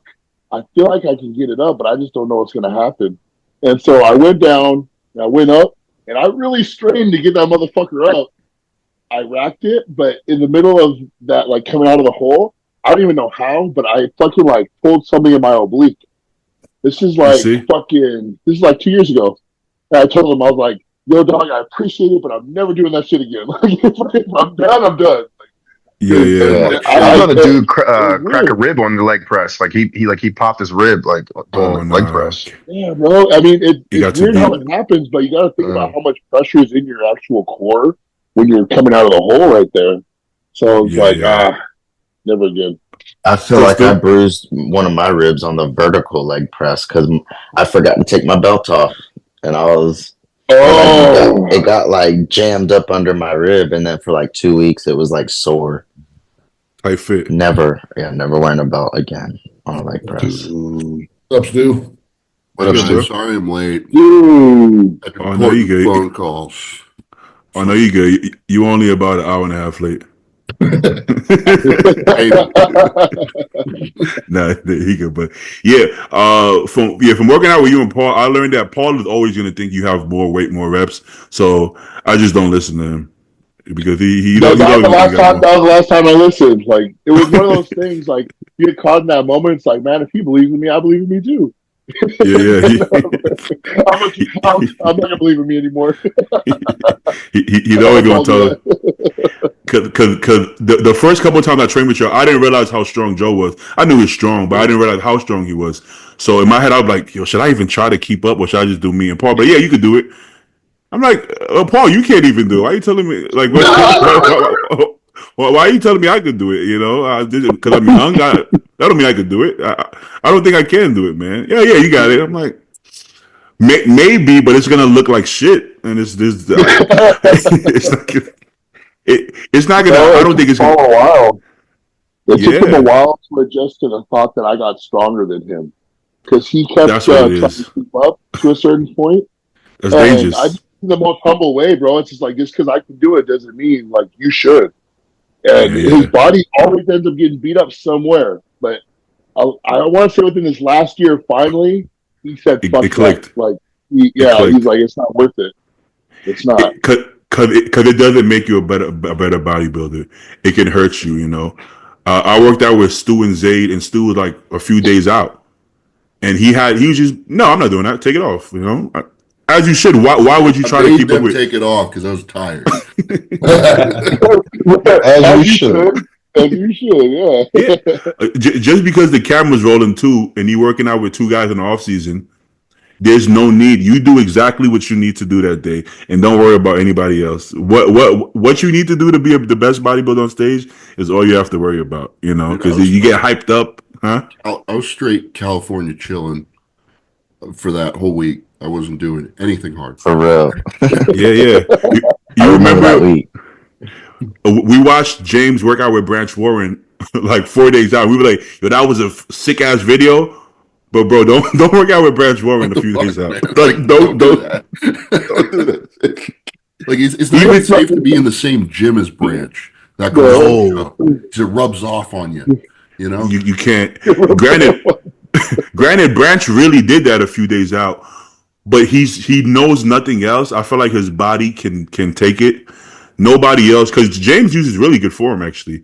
So for him to train like that, I don't think it has any benefits. But he said he couldn't pass up the chance, which I kind of get it, but I don't know. I'll be like, Branch, No. can I just do my own form and you just like, get me in the zone? I just work out with you, but I just do my own form, you know. So even Martin said, man, I could keep up with the intensity, but I felt like I was just gonna be fucked up if I kept training like that, you know. It's just But everybody. can you imagine though what it looks like in a video? You got Brad screaming in your ear, and you over here That's benching fire. you, like. you know what? That's a hard situation to be in. Like, what are you gonna do? Hey, Branch, hey, let's hit back tomorrow at 5. Even if you want to say no, you're gonna be like, yeah, and then you're gonna be like, fuck, what the fuck did I just do that? you know. And then, like Joe said, you're gonna show up and you're gonna be like this, and he's gonna be like, fuck it. You know what, YOLO. You're probably gonna end up doing it. Realistically, You just know, every I ain't doing time that. you come I see down, him a couple I times a week. automatically lift heavier. uh-huh. Every time I work out with baby, I lift heavier. You see, yeah. But likewise, I'm like, let me. I Yeah. can't make it look too bad, you know. But I think avoid Branch. Just don't even go at the same gym he's at. Just avoid him altogether. Don't make eye contact. Yeah, don't even put yourself in that position. If you see him, just act like you didn't see him until the show is over. Then be like, hey, what's up, Branch? You know, just stay clear of Branch. You know, there's no way out. There's no way out once you get in a situation.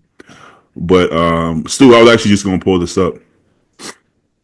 I Yeah, was so gonna you look pull fucking up. huge, bro. Yeah, man, you look great here. He looks sick to me, like he's not feeling Your well. legs look improved. Yeah, he looks like he's not feeling too well right now. But this will do. This will do. Stu, Yeah, this was insane. Yeah, oh, it's a new one. Yeah. Did you creep back up to 300? A couple days ago, it was like 295, but I'm actually gonna be my digestion and like like my pumps and all this stuff have just been like the last couple No, of yeah. days. Like Fuck even when I that. started to like eat my way back up and everything, like I just wasn't. It didn't feel like it was clicking. So I'm gonna back off for a couple weeks, I think, and then ramp things up again because I think my gut is just kind of torched right now. Not Smart move. like severely or permanently. I just need to back off the food for a little bit. And Your body's probably just stressed from being sick. yeah, I thought that was it, but like, I haven't been sick for like 5 days now, and I feel fine, but like I'm still not getting very good pumps. Like I'm not getting. Um, Progress? Are you progressing in lifts? I mean, I don't really track that all that much anymore. I just haven't been feeling as good in the gym, and like I've been getting nauseous when I've been trying to eat. I usually like I have to force my food down, but I don't get nauseous, right? Mm, Yeah. It's something that just feels off. So yeah. that's why I'm late. I was talking to Blue that we're gonna be backing things off next couple days or next couple weeks. Smart move. Smart move. You know, I I don't know. I don't know if that's like a thing, but like I about a month ago, I was kind of like where Stu is. I didn't get sick. I was thinking maybe because Ashley's pregnant. But I was like, I I'm was making getting nauseous. nauseous. Yeah, man. I'm like, fuck. And but I finally got my appetite back, so my weight went right back up. But I was stuck in like the 280s for a while. Yeah. I think if your weight is going up and everything else is going down, that's the time to stop bringing your weight up, right? If your energy, mood, lifts, everything is going backwards, but your weight is going up, I think that's when to pull it back for a little bit before pushing again. You know. Yeah, I'm just gonna be running into this like the next 3 months or so are gonna be really annoying because I've got like a couple of trips planned out that are gonna be like 5 to 7 days long each. Damn. And like, dude, when I'm eating a lot, forcing it down with water and meals take so long to eat. It's like trying to keep your weight up in the off season like that when you're running around and doing shit constantly is really difficult. So, gonna have to navigate that. I don't think But a lot of people understand that when you're traveling, how much Yeah, that harder shit's hard. it is. You know what I mean? yeah, I mean, in prep, it's the easiest thing ever because your meals take like 5 minutes to finish. Right. But Yeah. when you're staring down this big old bowl of shit you don't want to eat, if, Fuck, I feel that. But Yeah. guys, I got to dip off of here real quick. Oh, I just have you to do hop you off think? for a bit, man. Do you I think, appreciate Carlos? you guys. you got an arm Thanks for coming on, man. Good seeing you, Carlos. Hi, Yes, Carlos. sir. Peace, guys. Always a pleasure. Ciao. Carlos is a very pleasant guy to talk to. How's That's Carlos why. doing? I missed this. Oh, he's actually doing really well, man. He's actually doing really well. We were texting on the phone. I didn't plan on having my episode, but we were texting on the phone, and I felt like the convo was getting bigger than text. So I'm gonna send him a link. I don't know if he'll come on, but let's see. And he came on, and he actually talked about exactly what we were talking about in text, which is That's which is dope. good. Yeah, so I think it can help a lot of people. To fill you in, he's on a SSRI for the first time, and Okay. I noticed he seems a lot more confident, a lot more stress free. I don't know if you've been following his stories and stuff. He seems in a really good headspace, and I was kind of wondering like what changed, and that was a big part. So I think that's going to do him wonders. I He see the sounded difference. happier He the did. last time I saw him on the podcast. I mean, and he's also 8 weeks out now, which is probably when he should stop being so happy. So it looks like Well, he's right about now, his stomach starts turning inside out, right? yeah, and he said his stomach is doing great. You know, Okay, good. I did want to ask him like, does the medication for the colitis have any side effects that isn't conducive to bodybuilding? But I guess it's irrelevant because you have to take it or you gonna Yeah. shit blood, so it doesn't really matter. You know. But yeah, he seems in a great place, which is great to hear. Thank God. Yeah, yeah. I mean, both is making him more confident. I'm sure him feeling great mentally and physically. That's gonna, I think we all want to, because he's such a good guy. I think we all want to see him bring his best, and his best is there's no telling how good his best is because it's gonna be pretty fucking good, you know. But breaking news: Jeff Seed is doing classic, bro. This is the best news I've heard all year, man. This is crazy. He's the hometown boy, dude. He's from Is he? Washington originally. Oh, I didn't know that. That was Yeah. Washington, baby. I couldn't remember if it was Oregon or Washington. I was like, it's kind of the same shit. It is right. Is it Washington, Oregon? I don't know. They're I not don't the know. same state. Oh, it's next to each other. They're one They're above very the other. You live in fucking California, dude. We're right there. I thought- Washington, Oregon. To be fair, like How they does are that make sense? basically the same in a lot of ways. But, Yeah, that's why I said it's pretty much the same shit. yeah. Okay, fine. I thought it was literally the same place. Where you from, Washington, Oregon? Washington, Oregon. I gotta look that up on the map. But okay, but is it a natural federation or like classic in the MPC? Because that I feel like I that don't would know, be. man. He like because he competed in that other federation recently, right? He did, yeah. He won the Olympia. What did he win?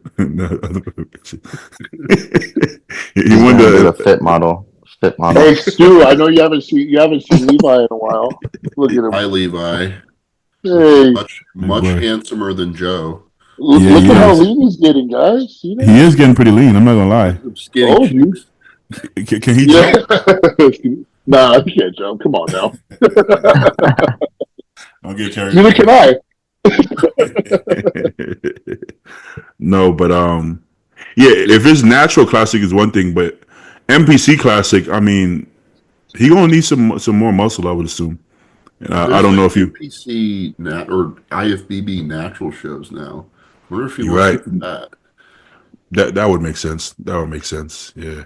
Or maybe he just does the Joe Blow Federation. I don't even know what it was. Some other shit.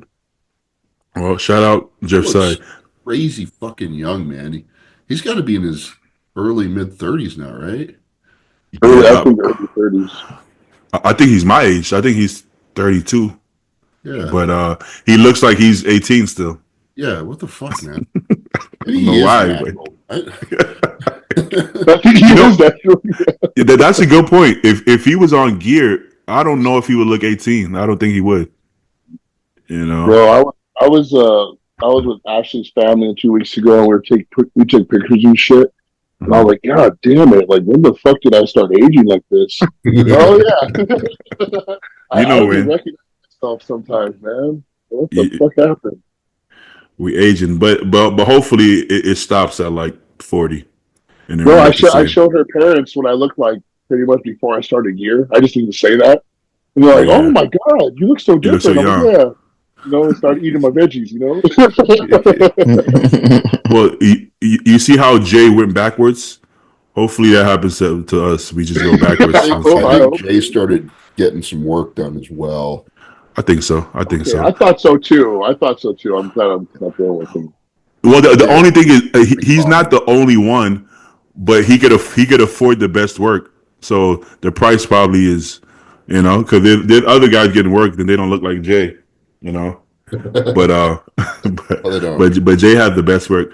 I think Mike O'Hearn probably overdoes it a bit because he's starting to look uh a little Like, freaky. He's always Yeah. kind of been plastic. in that like uncanny valley kind of like Ken doll look for like 20 years now. Here's the thing, right? I don't think it should be as a guy. I don't think it's about looking young. I think you should look good, right? I look at Dennis James and he looks good for his age, but he doesn't look like he's trying to look 25. And I see Mike O'Hearn, I'm like, it looks like he's trying to look 25, but you can't look 25 when you're 58. Yeah, but black don't crack, dude. That's not a fair That's true. comparison. That's not a fair comparison. I don't think Dennis is even trying. Yeah, he just looks that way. He just looks Yeah. that way. But it's one of those things that it's everything. It's like the hair, the long hair, and the way he does his eyes and stuff. I think you don't want to try to look 20 when you're almost 60. I think you should just look 50 and just I don't know. To I each his think own. Mike it looks O'Hearn like is they're also trying to from look Washington, younger. Kirkland guy. Wait, what? He from Washington? Yeah. He always comes up and he frequently comes up to the Emerald Cup because he's friends with the old promoters, the Craigs. Um, he's like another hometown boy. Was There's that where he a did the lot of guest posing? big deals that have come out of the Northwest, bro. Just I see. Yeah, I hotbed. see. Yeah. Is that where he did the guest posing where he fell off the stage? Yes, I was at that show backstage. I didn't see it happen, but I just saw the video. Hey, That was the year I won. It was that 2021.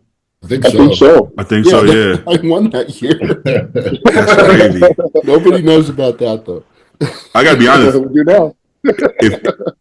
If you could fall off the stage like that at that age and be fine, you in pretty good shape. I gotta tell you, dude, you're in pretty good shape. I thought the same shit. The same like, Yeah. oh, damn. I thought it was He fell off the intentional. He stage. bounced back up.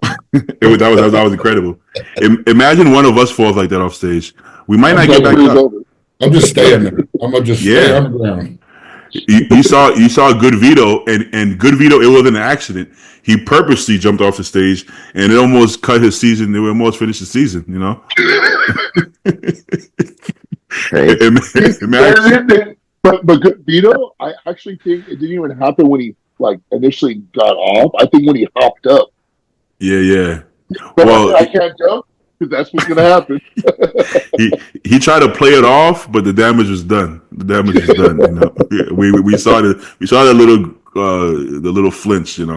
Something happened Really? there. Oh, shit. But he got legs to spare, so he'll be fine. All right. How long we been on? Hour and a half. Guys, want to get some questions? Sure. Got up at the right time.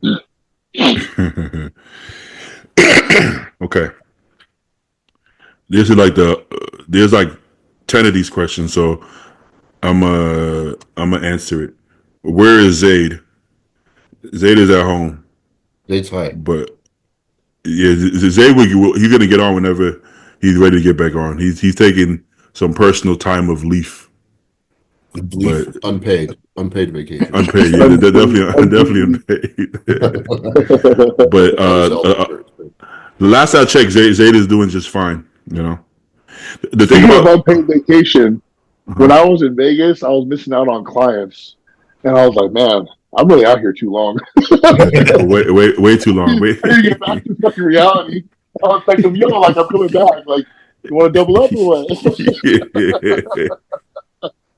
The funny thing about social media is if anybody takes a break or anything like that, people always assume the worst, right? If me and Eric Konevsky haven't made a video in years, and people still ask me, "Are you guys beefing? Or are you guys still friends?" I'm like, bro, there's real life friends, and you don't have to be in a video to be friends. This guy's wilding. Let me go put him to bed. He's gonna knock shit over. Hold on, 1 second. Act like you guys are having a good time while I'm gone. having a great Hey, time. I'm one of those people that always assumes the worst too.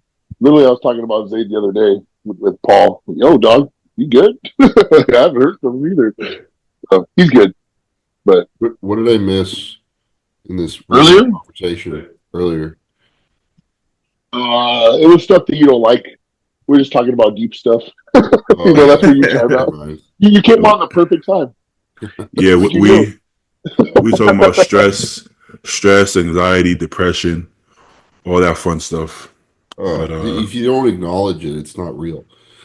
yeah. That's the old school train of Such a thought. man. That's a man's answer. I think Sit I think down. I think it is important that people do know that everybody feel those feelings.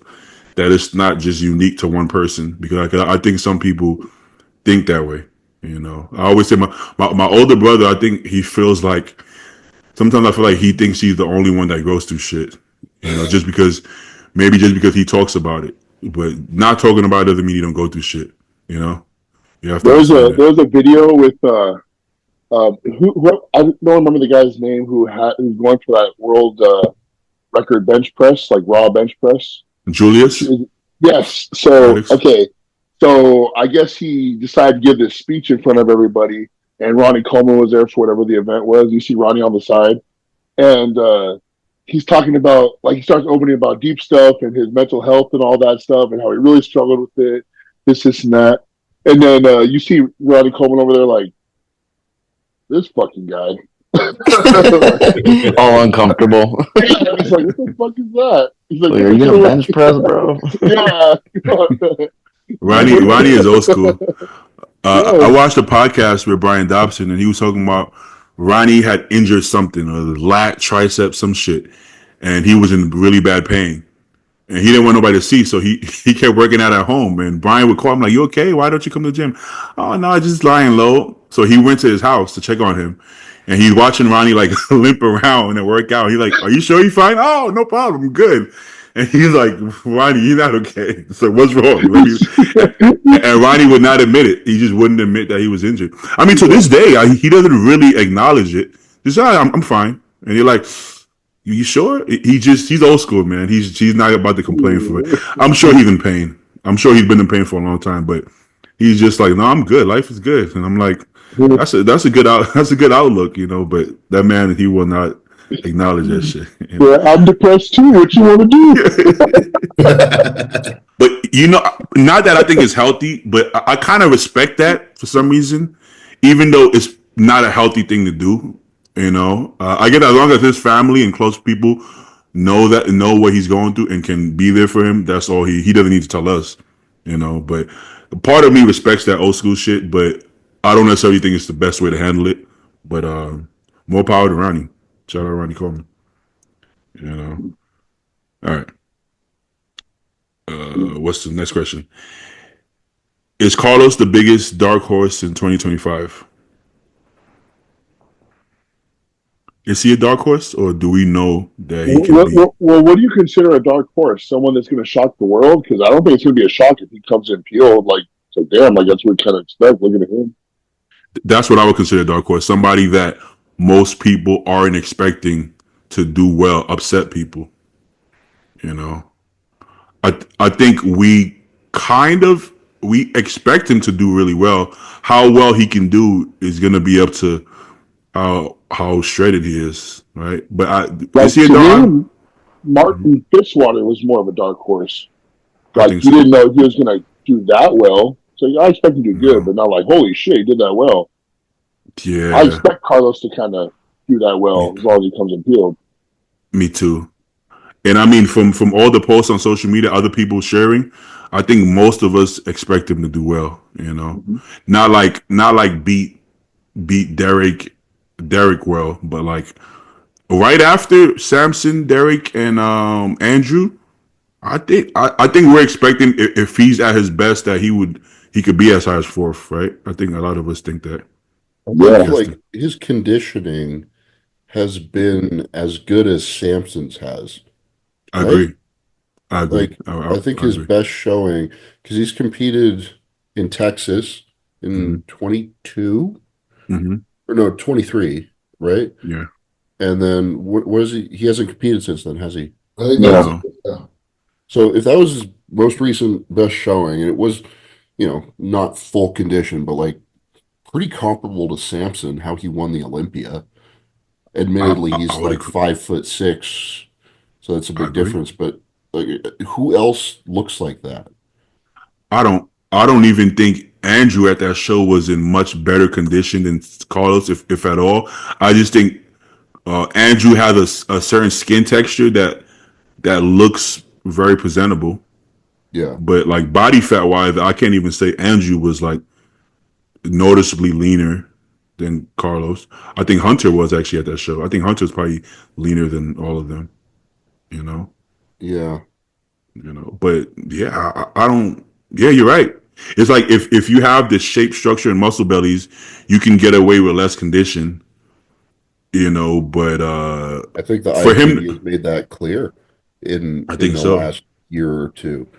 And I think so. fine. If that's the game, then play the game. Like honestly, I think pound for pound, he's a more impressive physique than Samson. Controversial opinion, and we No, want to I see agree with what. that statement. I really I do. could see that. And I like could see that. if he's improved his back because he's had like a year and a half to do it now. Hmm. I see no reason why he wouldn't have improved it. Yeah, yeah, Then yeah, it's muscularity wise destroys Samson. Like, yeah. and Samson's not lacking in muscularity, but like He's it's far tall. less. So Yeah. I I mean, yeah, I Carlos has think a he freak has. factor that Samson doesn't have. Samson has a good flow, but Carlos is freaky looking, like his proportions and shit. Carlos has great flow too. And Don't great get me No, he wrong. fitness. does. It's just From the freaky. It's back, like, what's I it gonna think look like from the back?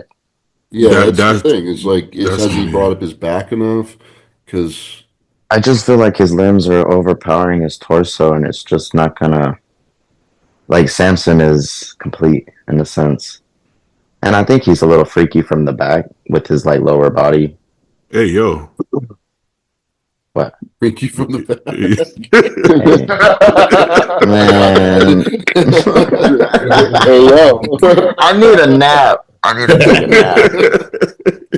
hey Well, yo.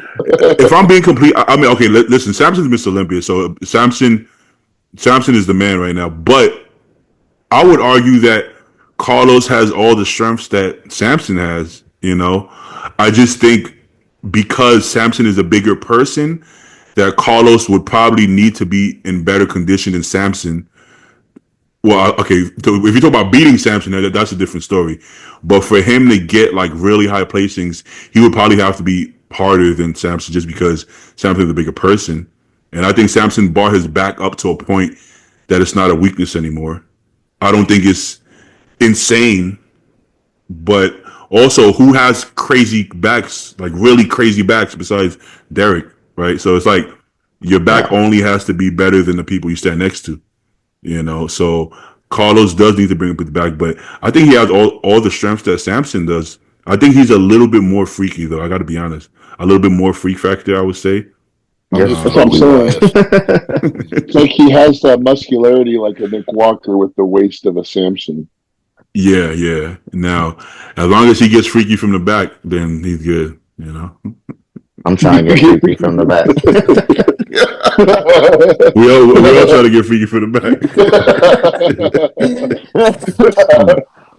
Y'all are But that's stupid. gonna that's gonna be the title of the episode. Just get freaky from the Freaky from the back. Fin Nation podcast get freaky from the back. All right.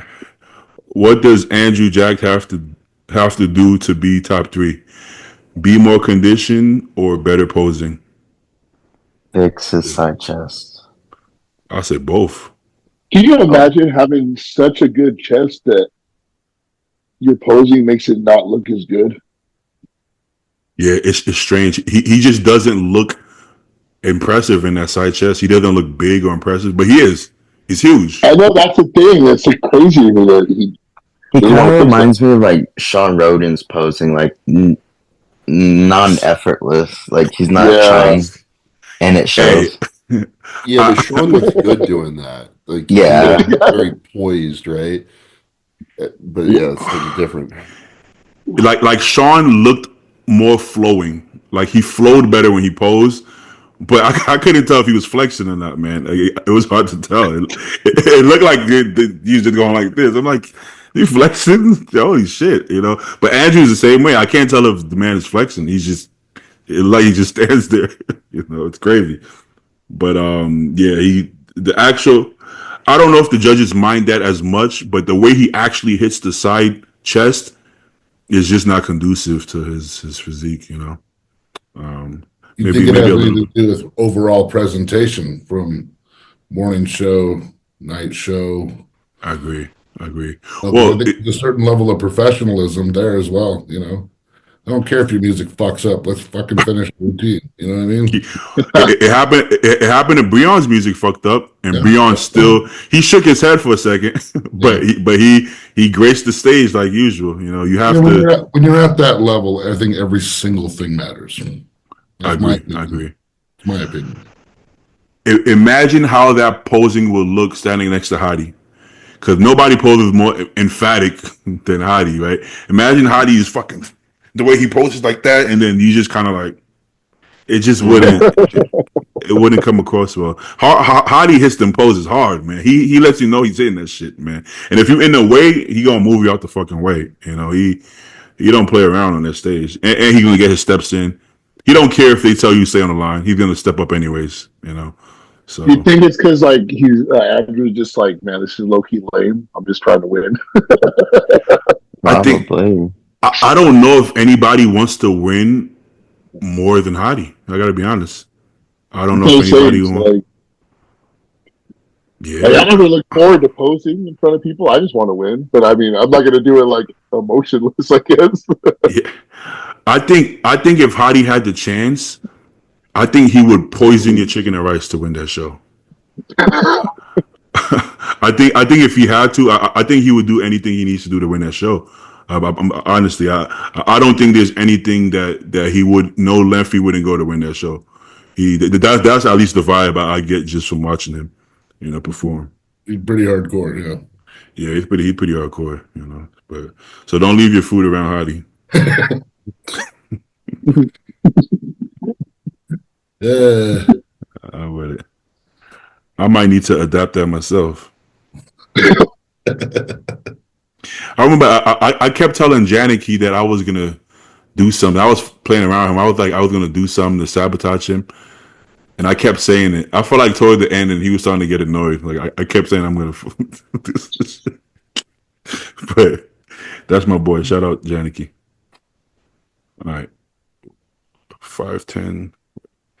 3 breakout bodybuilders this year. Rookies and second year. I think Ken's gonna do a huge I was impact. trying to.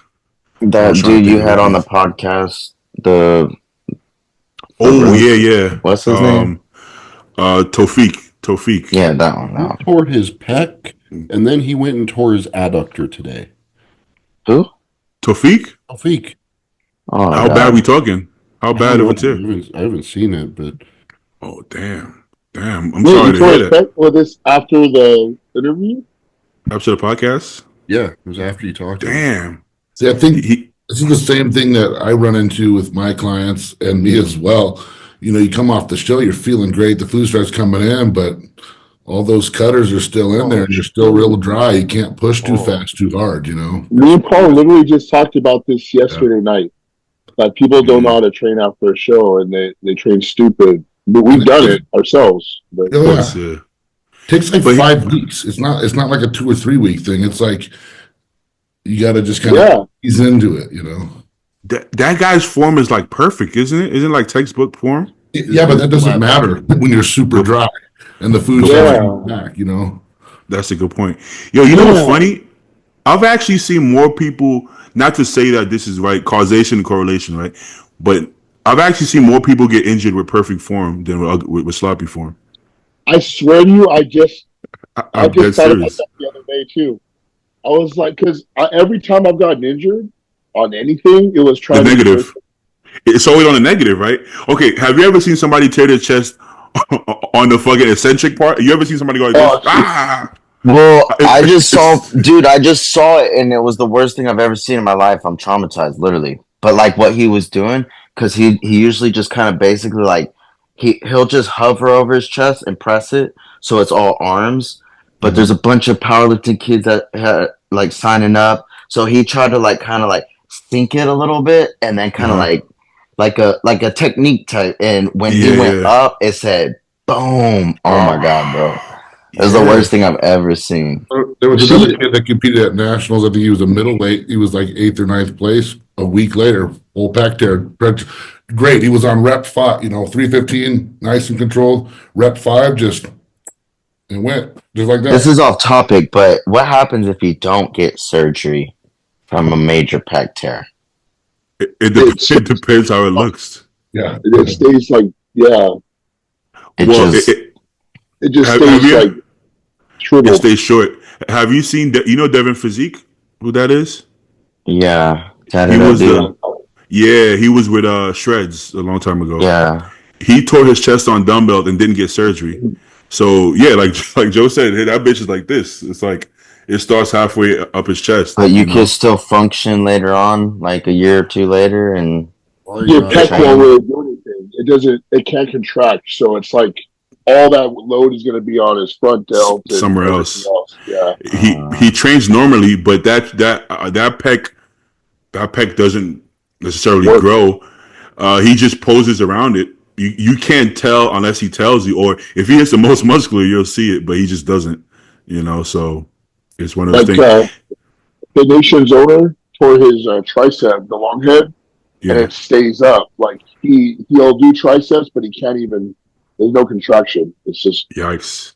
Some hanging. some some some powerlifters and strongmen opt to not do the surgery because they feel like they're gonna tear it again because they probably will. So they're like, I'm gonna continue doing this, so I'm just gonna leave it that way. It ain't gonna tear again. The shit is already torn.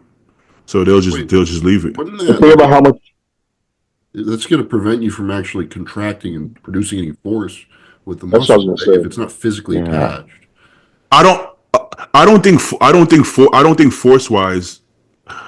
I think growth wise, yes, but it depends. It depends No, I mean, on the think actual about that. muscle. That's how much muscle you're losing out. Muscle is what's moving the weight outside of Yeah. other things, but like that's like where the load sits, what moves the load mostly.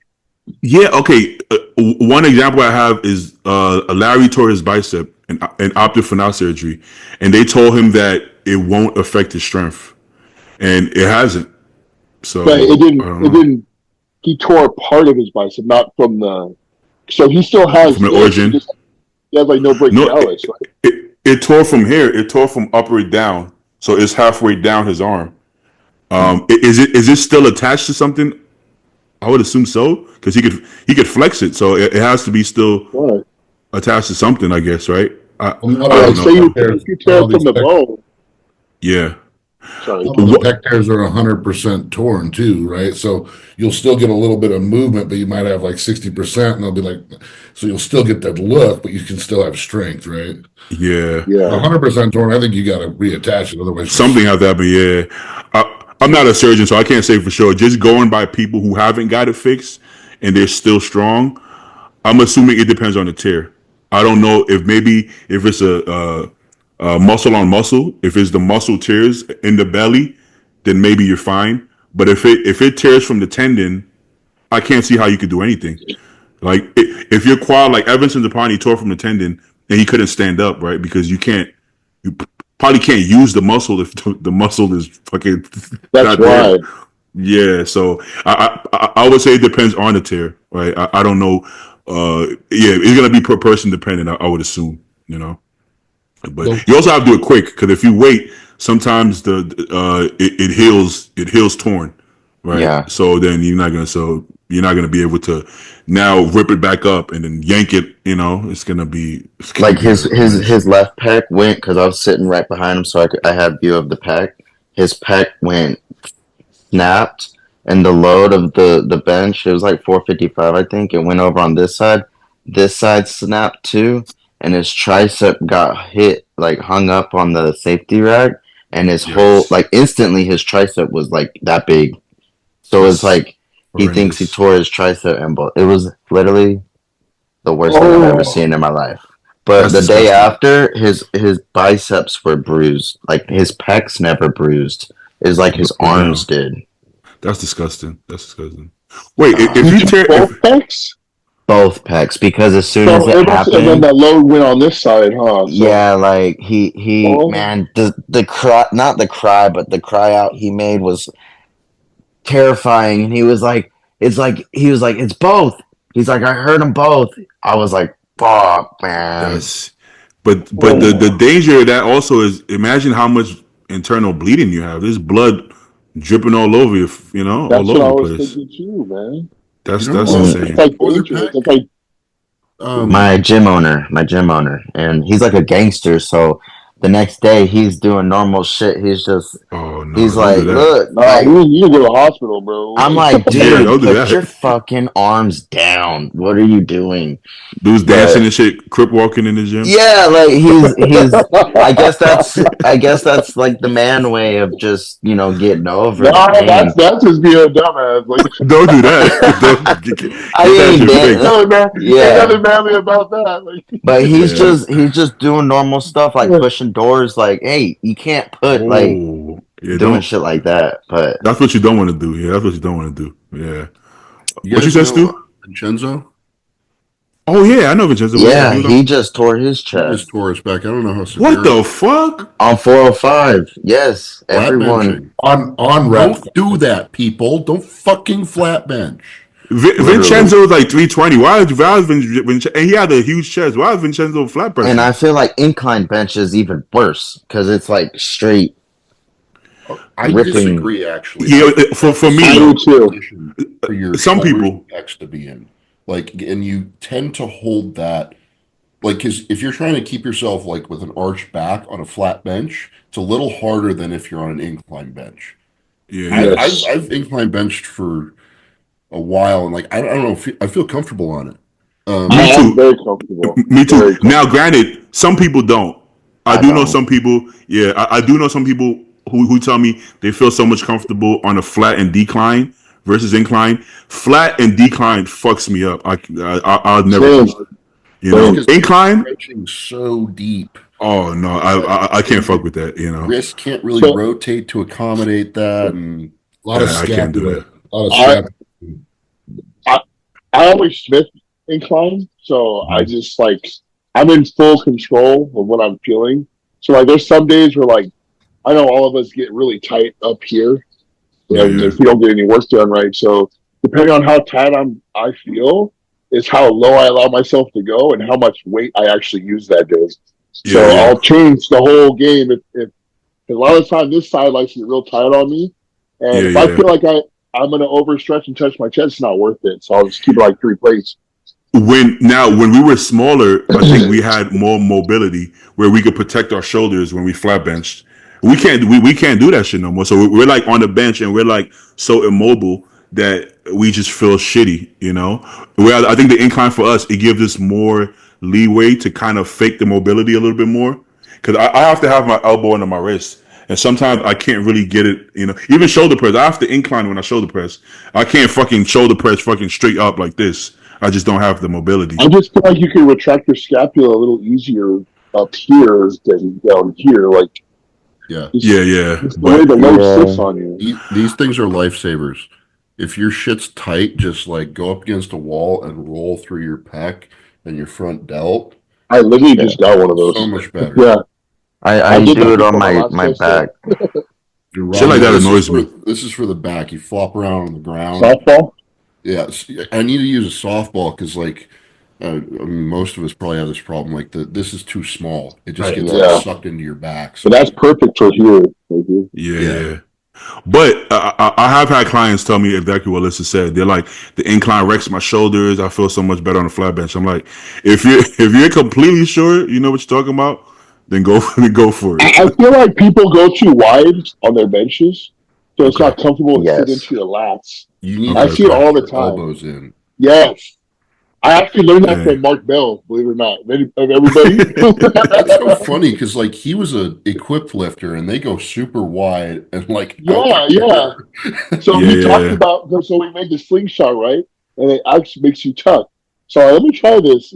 This is years ago. I'm like, oh shit. Yeah. And I had no shoulder pain. You guys know Eric Spoto? No, I You don't know know. Eric The Spoto? bencher? Yeah. Yeah, he was a record holder, raw bencher, and he would always do like super, not super close, but a pretty close grip until he was on that meat. He wouldn't come shoulder width. He would be here, and then he would do the spoto press where he wouldn't touch his chest, and then he would do like partial reps like this. He said it would protect the shoulders until he was on a platform. That's when he would come wider and then touch his chest. But until then, he was doing this shit, just to protect the shoulders. So to each their own. I feel like you'll know what feels good. Bench fucks me up. I actually tried it again for the first time in years, like maybe like a month ago, and it wrecked me again. So I'm never gonna flat bench again. I just watched your YouTube video I was talking talking about it, about right? your injured shoulder. I was like, this fucking Yeah, click clickbait, get clickbait action. I did my shoulder, I try to put the thumbnail like this. This and that, But yeah, that I'm never flat benching again. You know. Okay. What was the question? guy. I don't remember. How did Next we get question. there? Next I question. forgot how we got there. Well, we got there somehow. All right. Oh, it was breakout by. We were talking about Tofik turn his chest and Vincenzo. Why the hell is Vincenzo bench pressing 405 at that? It looks cool, dude. The question was, who's the three breakout athletes? Yeah. Listen to Tofik. Joe said Ken. I think Justin Wyatt. Justin Wyatt is freaky. Freaky from He back. looks, But I don't think they could break out so they compete. oh, If that makes Is he sense. competing? Is he competing this year? Justin is doing Detroit. Oh yeah, you're right. yeah. Tofik probably isn't going to compete this year. Isn't Yeah. Ken doing New York? Yeah, Ken is doing New York. That's fire. I'm looking forward to that. This guy going. Guy's taking a stroll. I actually don't think I'll be able to fucking make that one because that's my baby's gonna be born in May. Take your baby. Take Ashley. She could give birth at the New York Pro, right there. All right. What else we got? Hold up. Let me refresh it. Oh, Give birth at the New York Pro. On stage. Hold the baby up on stage like Sergio.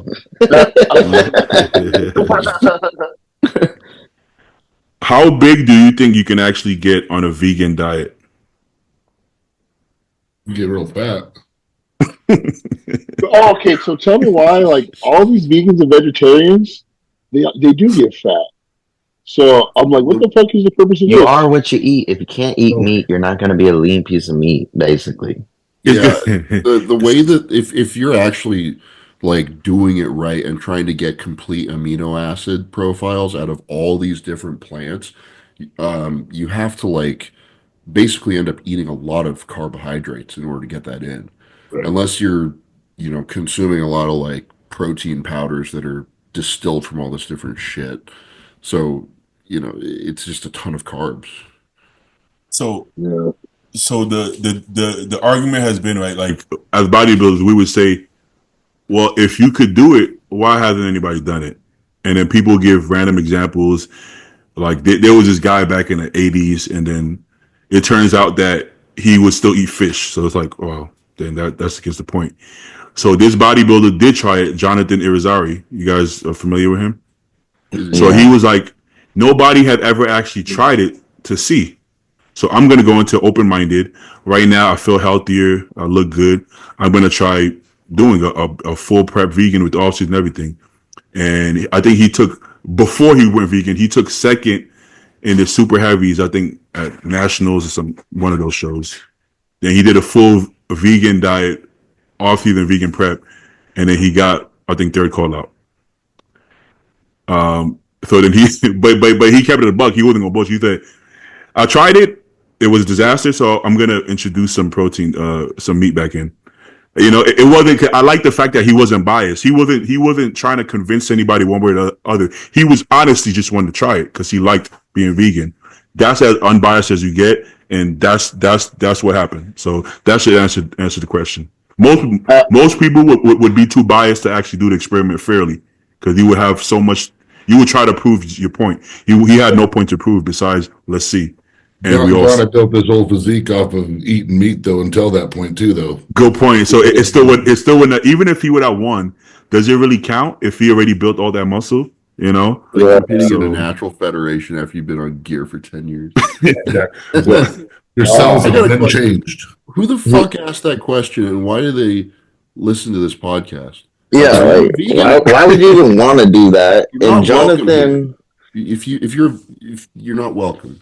if Jonathan ate meat, he would be a pro bodybuilder.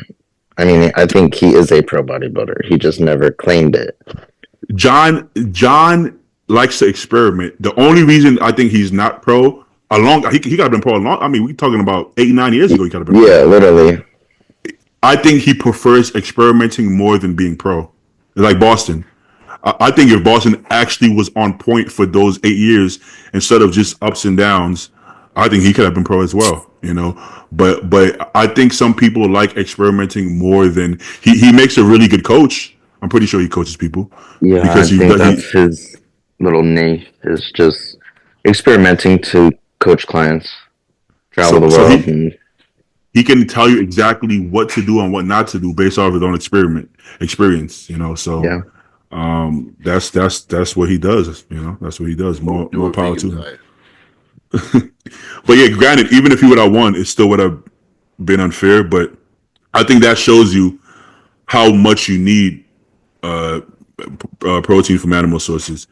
Off season, he looked pretty good. You know why? Because it's just an eating contest, it's a calorie contest, and you would be able to get a lot more protein from a vegan diet if you don't mind the carbs and fats that come with it.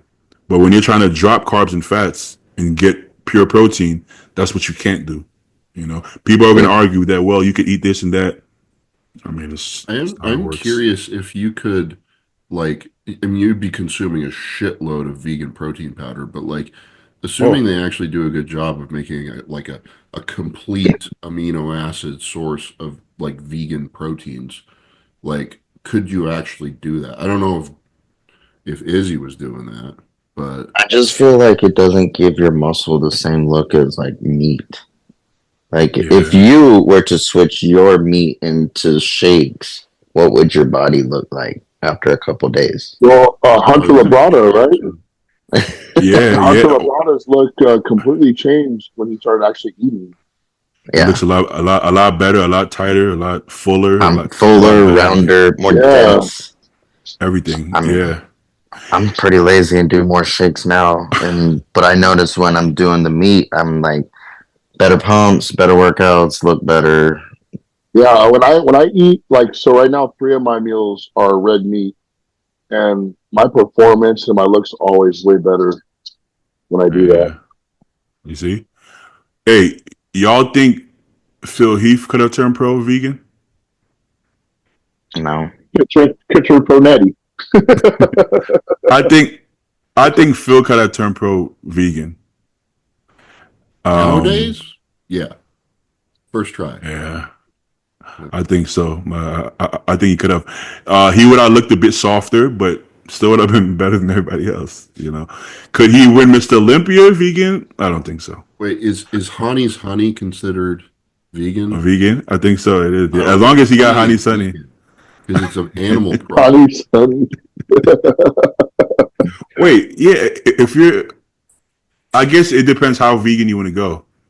But No, vegan is no animal product. It's either vegan or you're not vegan. Yeah, well, otherwise you're a vegetarian. but like real vegans can't like wear leather.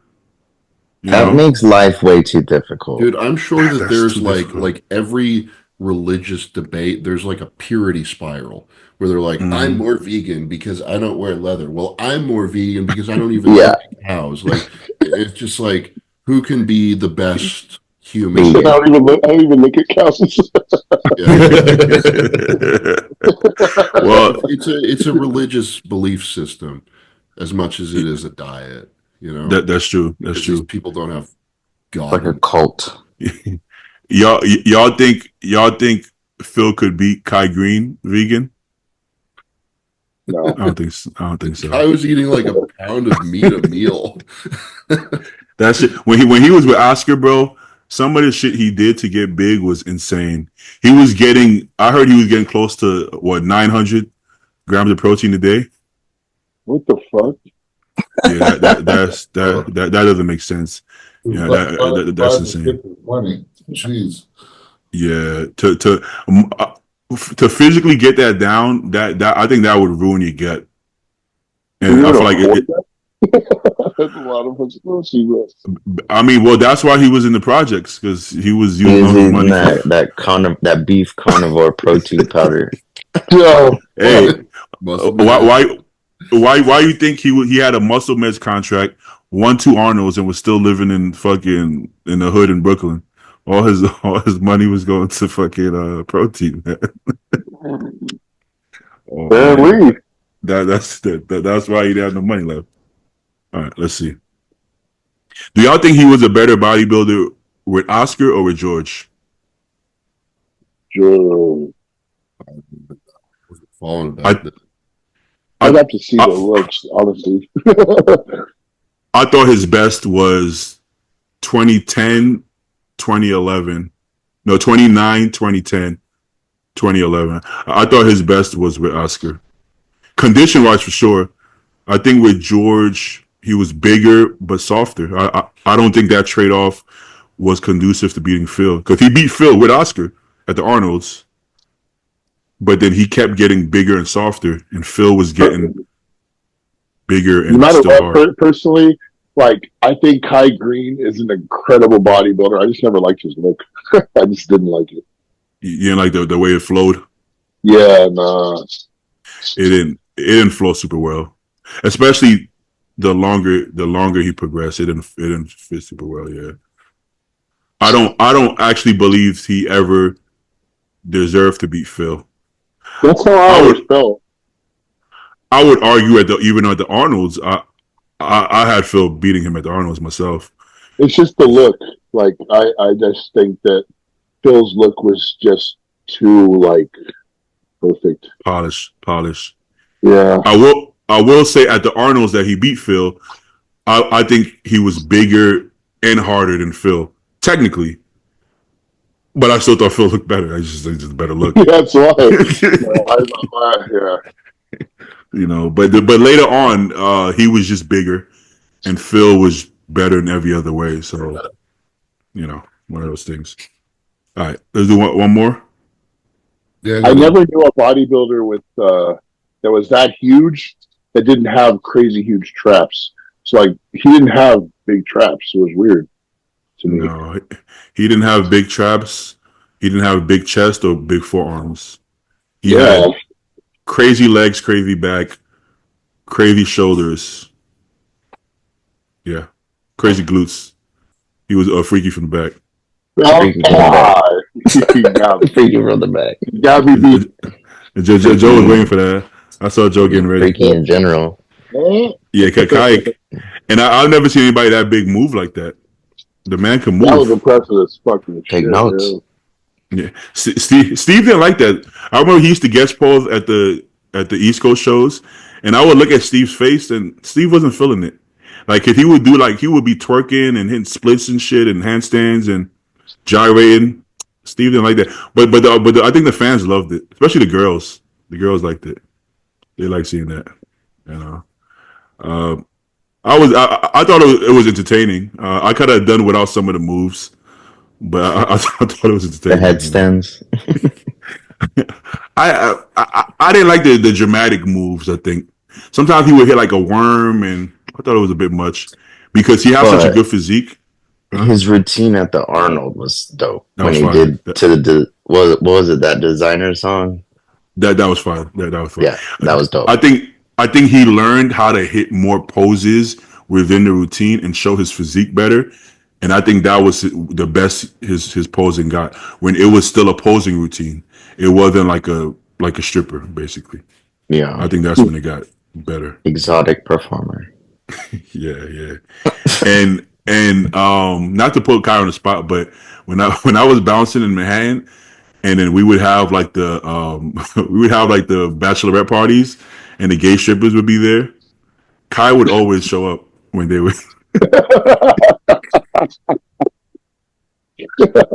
I'm not trying to insinuate anything, but Kai would always somehow show up on those days. Maybe he has some friends that were performing in the show. I don't know, or maybe maybe he wanted to see the bachelorettes, or maybe he liked the show. I don't know. I can't speak for him, but he always showed up. And I would be like, why is Kai always here for these days? But shout out to Kai. I think he just liked the performance. He can relate to it. I guess I don't know. Okay, let's do one more. Favorite ice cream question. or drug question? Yeah, do a drug question. Let's do a drug question. Well, somebody just asked about antidepressants. That's depressing. Next. Yeah. Let's do it. Let's do it. What kind of drug? Okay. Yeah, kind of love NyQuil. At what point should you take statins? What is that? It's for cholesterol, right? The person that wanted the drug question.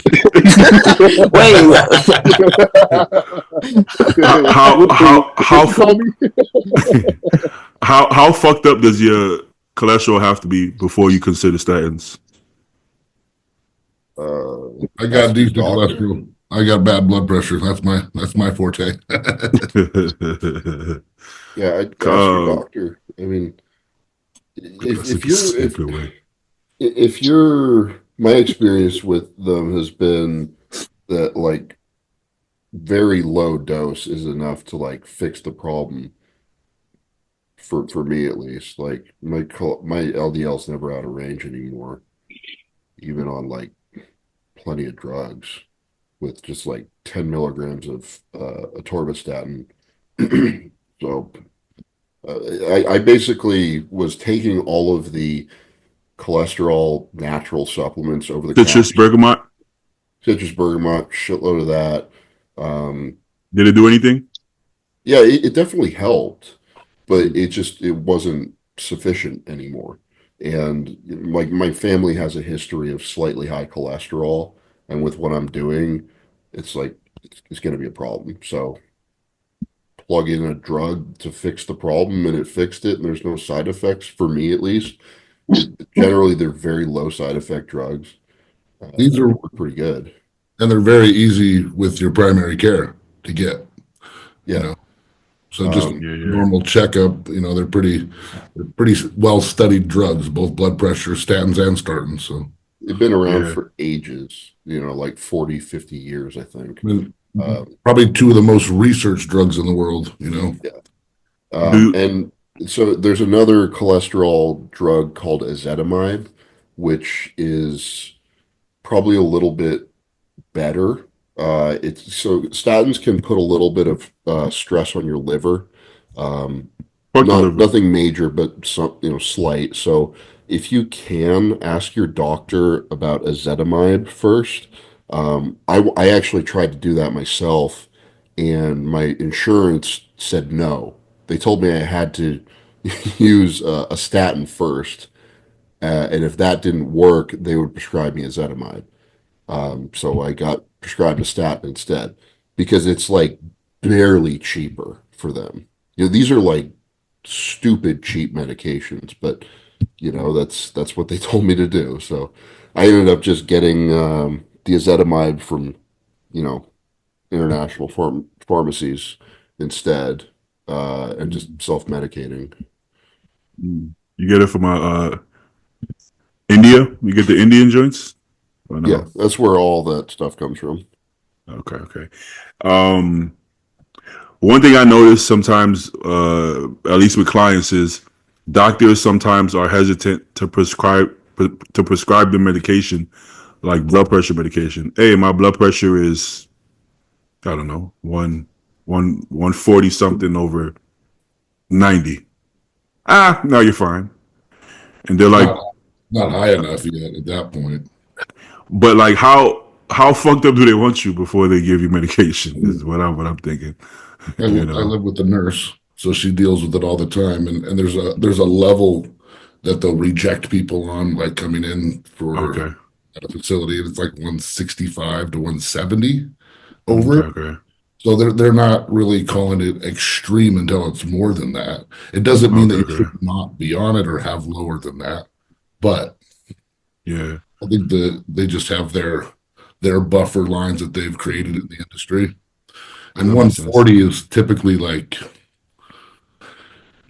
not Not that crazy. high, really.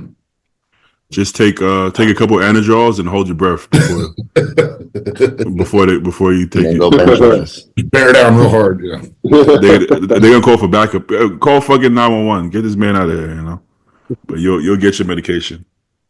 And Let's it's do not one something more. it's not something they just test once. I mean, they're going to take that blood pressure. They're going to have you come back at a different time, take it again. They're going to check multiple times before they just give you a blood pressure. Before they give. Okay. Okay. Let's do one more. Be a drug question for Alyssa. Yeah. That was a Do any medication question, not a drug Yeah. question. Wrong kind of good drug. point. Hey, Good point. How much weed do you smoke before you go to bed? I smoke until I fall asleep.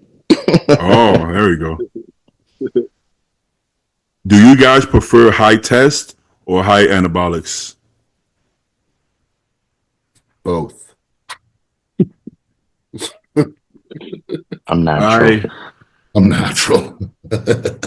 I'm pretty old school. I prefer higher test, but some people love like the really high masteron or primo with lower test.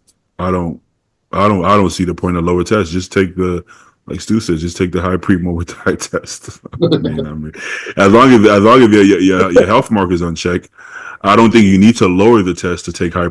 I think primo and masteron only work in the off season setting if they are high. You know, like 300 primo isn't really gonna do anything. But That's what I think. that's what you take, 300 primo. No, just kidding. That was like, just I had experimented. Or in the off season setting, if you take 300 mass per week, I don't know if it's gonna do much. You know, Yeah, so sometimes people do that to like control their estrogen and try and get a little lower, which I kind of understand, but I mean, dude, just bang test, dude. It's not that complicated. Yeah, I bang think so. test and get freaky. Yeah. You get freaky from the back, yeah. Yeah. I've never really been like a high test guy until like 2 months ago, and I really like it now. I've always had issues with controlling estrogen, but I've got that under control right now, and like I feel great. Um, so Yeah, yeah. and it's cheap. That's a Yeah. big reason why people take high doses of test is like you're spending like, you know, 60% of what you would on other drugs. Mm-hmm. Well, if you're doing the What is test with, high test to you guys? oh yeah, that's a good question. It's a relative term. To Probably me, like high test. 1250 and up. Oh, that's normal. And That's normal, Rich. up. To 12, 15, way more up. What's low to you? Under Uh, 12. Anything under 12? Well, dude, people will take like 300 mgs of test and then like a gram and a half of Mastrol or something. I've That's never crazy. done that. That sounds weird. I'm a little skeptical, right? It's like it seems like a bit of a new fad. Obviously, people see John Jewett doing it, and he looked great, and he's been growing a lot. But that's I don't know. I think the jury's still out on that. I'm personally, what I'm doing works for me. What Bay's doing works for him. Barely. He's been working for 20 or 30 years now. Barely. It's also between male and female. They're going to be completely different. There's some Yeah. similarities, but you're going to probably look at it a little bit differently. Yeah. Unless you're just a female, it's like, I don't give a shit. Let's just get there. I want to be Ronnie Coleman. Yeah, Yeah. women shouldn't be taking high tests. To be clear, I did run high primo like after when I was rebounding, just because I was like, fuck it. I just doubled my dose. I was doing 150, and I just went from half a cc to 1 cc Monday, Wednesday, Friday, and that's when I got to 155. And but again, like with the Mastron, every time I've ever used Mastron, I don't notice anything. I don't feel anything. I don't see anything. Switch it out for primo. I'm like, okay, there we go. So Primo's me a much better personally, drug, in my opinion. Yeah. Yeah. but the Mastron dries you out, and Unless you're getting ready for competition, who cares? that's what I'm saying. In the I love all pre-competition these, love setting, all these is when I've stereotypes. used it. Never saw an effect. Love all the I like- stereotypes with each ester too, because every person's individually dependent.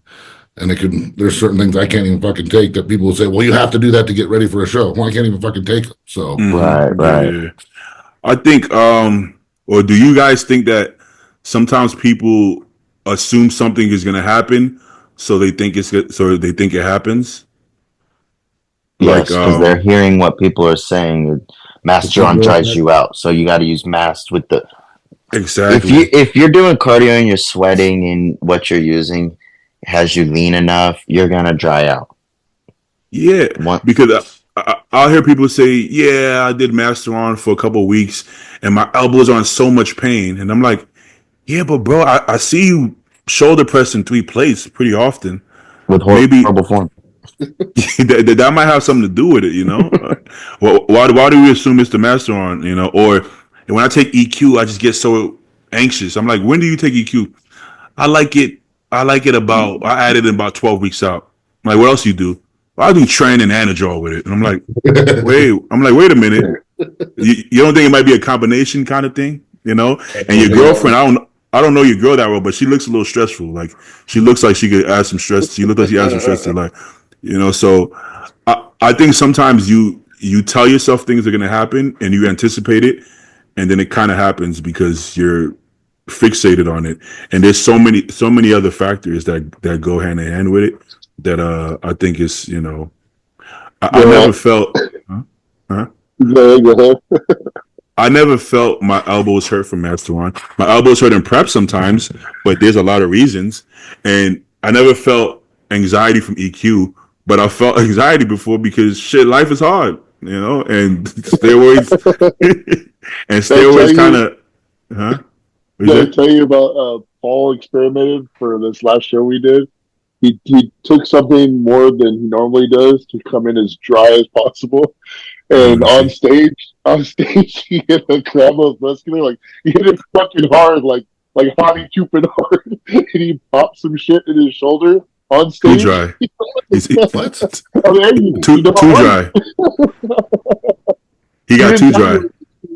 But it was like I forgot if it was like it had to have been a prejudge.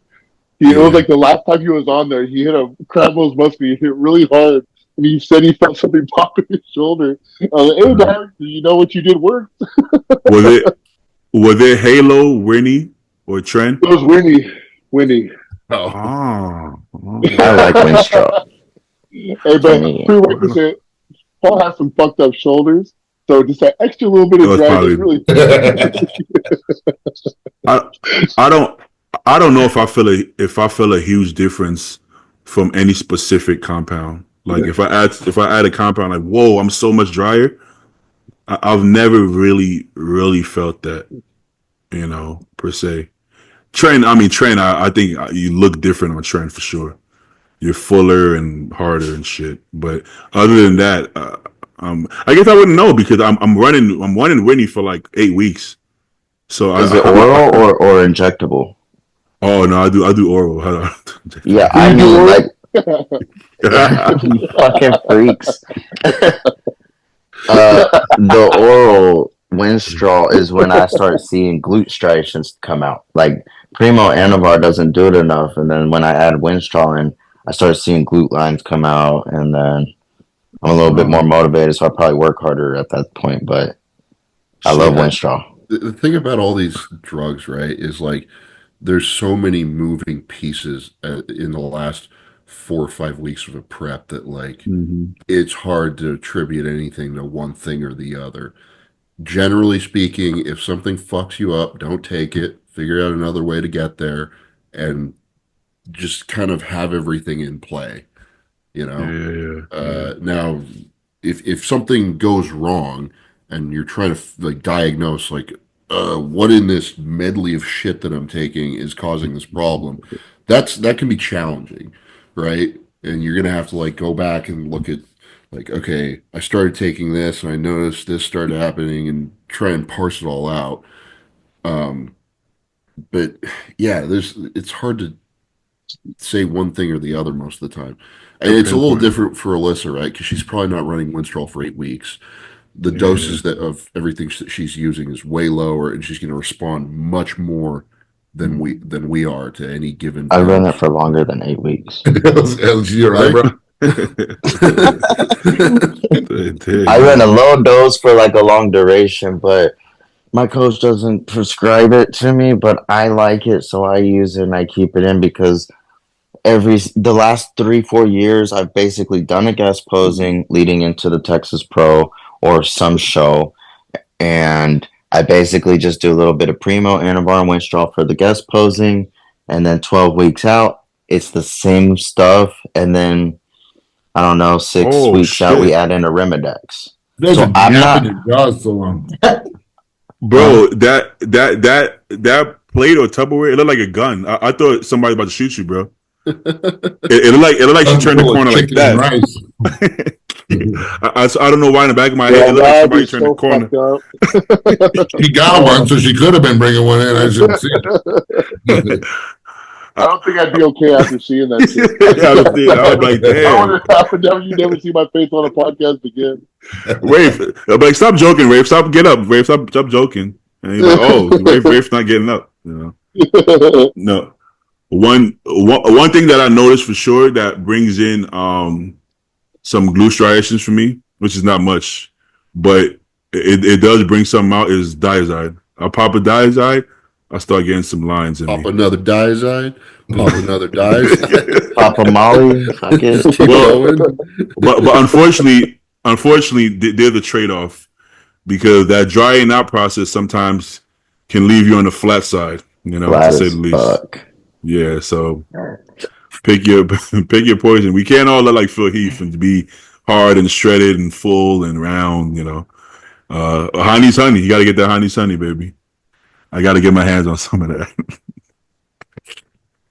But Honey doesn't coach anymore. You think he still got some leftover honey we could try out? Hidden.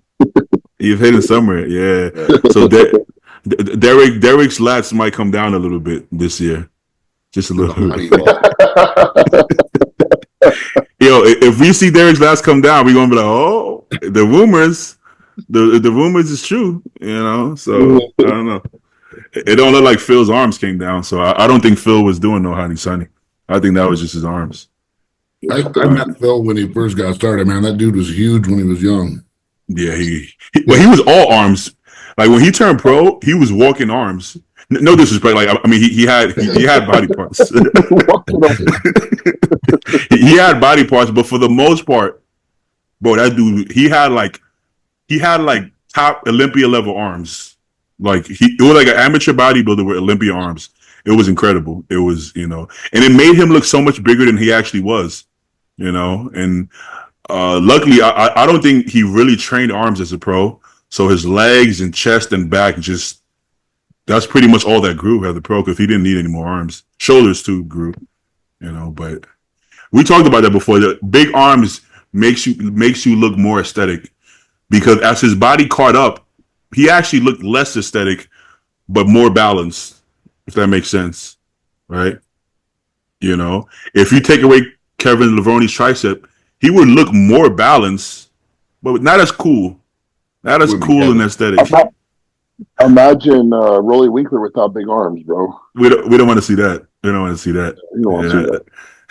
Don't want to see that. So it adds a freak factor. Does it win shows if you're arm dominant? No, but you look so much cooler.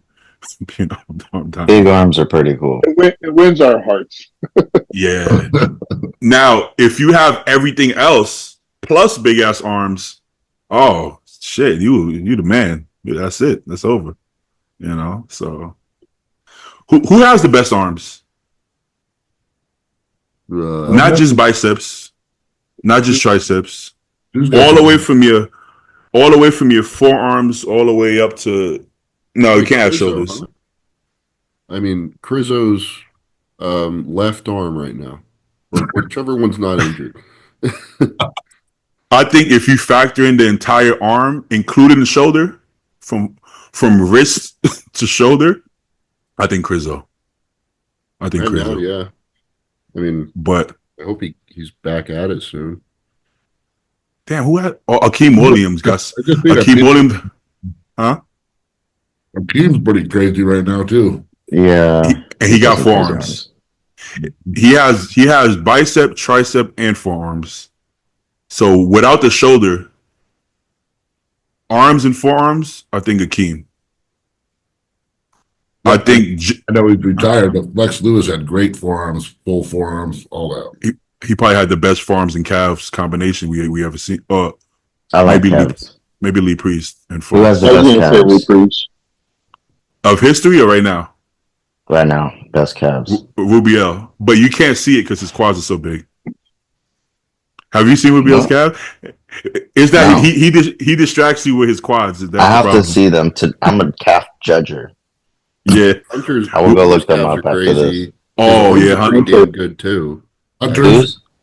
Hunter. Hunters. You know, Yeah. you know what?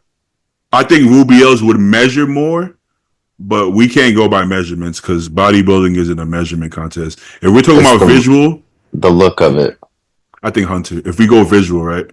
I think Yeah. Hunter. I like hunters. Well, if you measured Rubiel's thigh and calves, I don't know if anybody's ever had bigger legs, but does it mean he has the best legs? No. I think he No. probably has the biggest legs. You know, if we're going by best legs, that's everything. That's everything. I think Hunter has the best calves. I think Nick has the best arm. If you just look at the arm by itself, not the forearm or shoulder, I think Nick probably has. Does he have a lot of separation in his arms? I think he has good forearms. Nick Walker. The separation. Or does he have He doesn't- separation? Not really. No. which arm are we talking about? His best arm. What happened? Because you got to factor all that in. That was the previous podcast, I think. Oh, I messed up. Because you got to factor all that in. Because Phil and Rolly had crazy separation in their tricep and bicep and all that too, along with the size. Lee Priest probably didn't measure like 23 inches, but he had crazy detail separation, balance, size. So So does Hunter. you got to weigh it all. Hunter has. I'm going to keep polling for Hunter. He's got really good tricep striations and really good bicep peaks from the front as well. I agree. You know, somebody, one of y'all said that when we talk about big arms, and I remember saying I think his arms are balanced, but when I looked at it, I was like, well, his physique is balanced, but his arms are still big. Balanced or not, his arms are big as fuck. Yeah. Hunters. Is that His arms are like peaky in his front double, and then they're round in other poses, which is kind of hard. It's not Well- common, you know? the thing is that everything is big on him. So right, so it's like you look at his arms, you don't say, "Wow, the best arms," because everything on his body is pretty proportionate and big. Like, 'cause look how big his legs are, right? So when you look at that, you don't say, "Look at his arms." You're kind of looking at his legs, but his arms are insane. His legs are crazy in person for sure. I just want to chime in here in the caption here. He's on since the Olympia, he's been cruising basically, and Oh, yeah. nobody believes him. But like at the level that he's at, like that's possible. Like not for you, not for me, not for most people, but like Well, that's what would you expect him to look like? Like you, like a regular average person. Like what you else would think he he look just like? loses all of his muscle when he stops taking his prep drugs? I mean, That's what they think. people are just He so stupid, man. I've seen so many comments about this from people who don't do anything in this sport, who have zero experience. I mean, it's just so irritating, man. well, that's the issue because they don't do it. They don't understand how it works. If you do your first cycle, you're probably not going to look the same off cycle. But when you're 12 years deep, you look exactly the same. Either pick your poison. You're either going to look a little softer or you're going to be like 5 pounds lighter. And he's like, he dropped like, I don't know, 8 pounds since right? Because he went up a little bit. And just so he did drop some weight. That's why he's in good condition, right? So you drop a little bit or you get softer. That's it. Nothing. You don't look like like an amateur out of nowhere. So I don't know what they expect to see. They wouldn't be happy unless he looked like he stopped working out. And even if he stopped working out, he would probably still be like 270, right? It's You know it's whose like fault it is? It's Sean Roden's fault. that's what Yeah. they want. I can just thinking about him, dude. Like, Well, but when people see that Sean Roden, they assume Sean looks like that because he came off of drugs. Sean looks like that because he came off of drugs, and he's been training exactly. Stop training. And he told me himself, he like off season, I eat whatever the fuck I want when I want. He told me that, like not from another person, him personally. So it's more of that he's working out once in a blue moon, like once a week, if that, probably months without training, and not eating meals. That's really why he looks like that. Because coming off the gear, he would still look like Sean Roden if he didn't stop everything else. That's just what he did. That was his process. But yeah, like you're right, Joe. People think that because they assume that, like Brandon Curry, he barely trains, right? So they assume that that's how you're supposed to look when you come off of gear, which is not the case. That's just coming off of everything, you know. So, but Food and training keeps the size, and I mean it's pretty basic. yeah, You'll be able to train as frequently, maybe if you're on a lower dose or cruising, but especially when you've been as big as he is for as long as he's been that big. he's marinated in that muscle, right? Like that's on his bones. It's stuck on it. Mhm. yeah. It's take a long time to lose it when the time comes, when he retires. It's Well, Dennis James used to coach me, and he said, man, he had to go to like 3 meals a day, almost no carbs. And this is 15 years, and he's still 245. 15 years after he retired, you know. The muscle's on there, it's staying. Yeah. You guys know Brandon Ray? Yeah. yeah. I mean, for the past, I don't know, 7 years, maybe more. I don't know. He's been on TRT, and he works out like for like a pump, and he looks like still a pro bodybuilder. You know, shit. Michael Lockett, Michael. I mean, to this day, Michael looks exactly the same, but like I don't know, 25 pounds lighter. But he looks exactly like he's on stage. Like he's a pro on stage bodybuilder all the time, and God knows what the fuck he's doing, you know. So I wouldn't be surprised if he doesn't even do TRT. Michael Liker don't give a fuck. He just don't give a shit. He's just unorthodox. So you can't go by your body. Your body can't be the standard for other people's physique because you're just not that standard. You know, you're just not. With all due respect, but all right. Thank y'all for coming on. Let's all go get freaky from the back, and I'll see y'all next time, man. Had to throw that in one last time. Freaky from the back, title of the YouTube video. That's the title. Easy. Yo, you know what I want to do? I want to start clipping the episodes again. That shit was so funny. Like I still go back and look at some of the clips. It's funny as hell. But somebody was doing it for me before, but he's busy now. So someone watching this episode can do it for us. Oh yeah, please. If you can do that, I would thank you very much. I'll send you I don't know. I'll send you something. DM. Yeah, I'll sponsor you something too. A fan of Fuad's podcast did that for him. He didn't. Yeah. Ask him. And he always it's hard to do. I don't really rewatch the episode anymore unless I have to because it says something crazy. From Stu. Hey, No, no, Stu is actually good now, man. Honestly, Yeah, it's been I'm my surprised. Yeah. it's been my own fault. Like when there's a joke that I have to get that joke in, I'll say it and be like, damn, I can't say that joke. That's too far.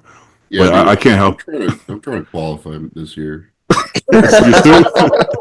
Stu been doing good, honestly. He's You know what Stu's been blacklisted. doing? Stu will literally say that, and I respect it. He'll be like, I don't want to comment on that. That's the best thing you can do because it's a lose lose. No matter what you say, it's gonna sound. If you say But the he's truth, staying true to Stu. My That's my all that legal Exactly. matters. counsel has advised me not to comment on this matter. well, because you kind of would have to lie, and Stu doesn't want to lie. Yeah. I don't lie, but sometimes I'll just say it in a nicer way and beat around the bush a little bit. Stu doesn't want to do that, so I respect it. Just no comment. I feel like I have to comment because I'm hosting, so I have to. I feel like I got to say something, even if it's a little sugar coated. So, but I think we all know what I mean when I sugarcoat it. We all kind of get, yeah, I know what he's trying to say, but he's not going to say it exactly like that. Let's just all be positive and spread positivity.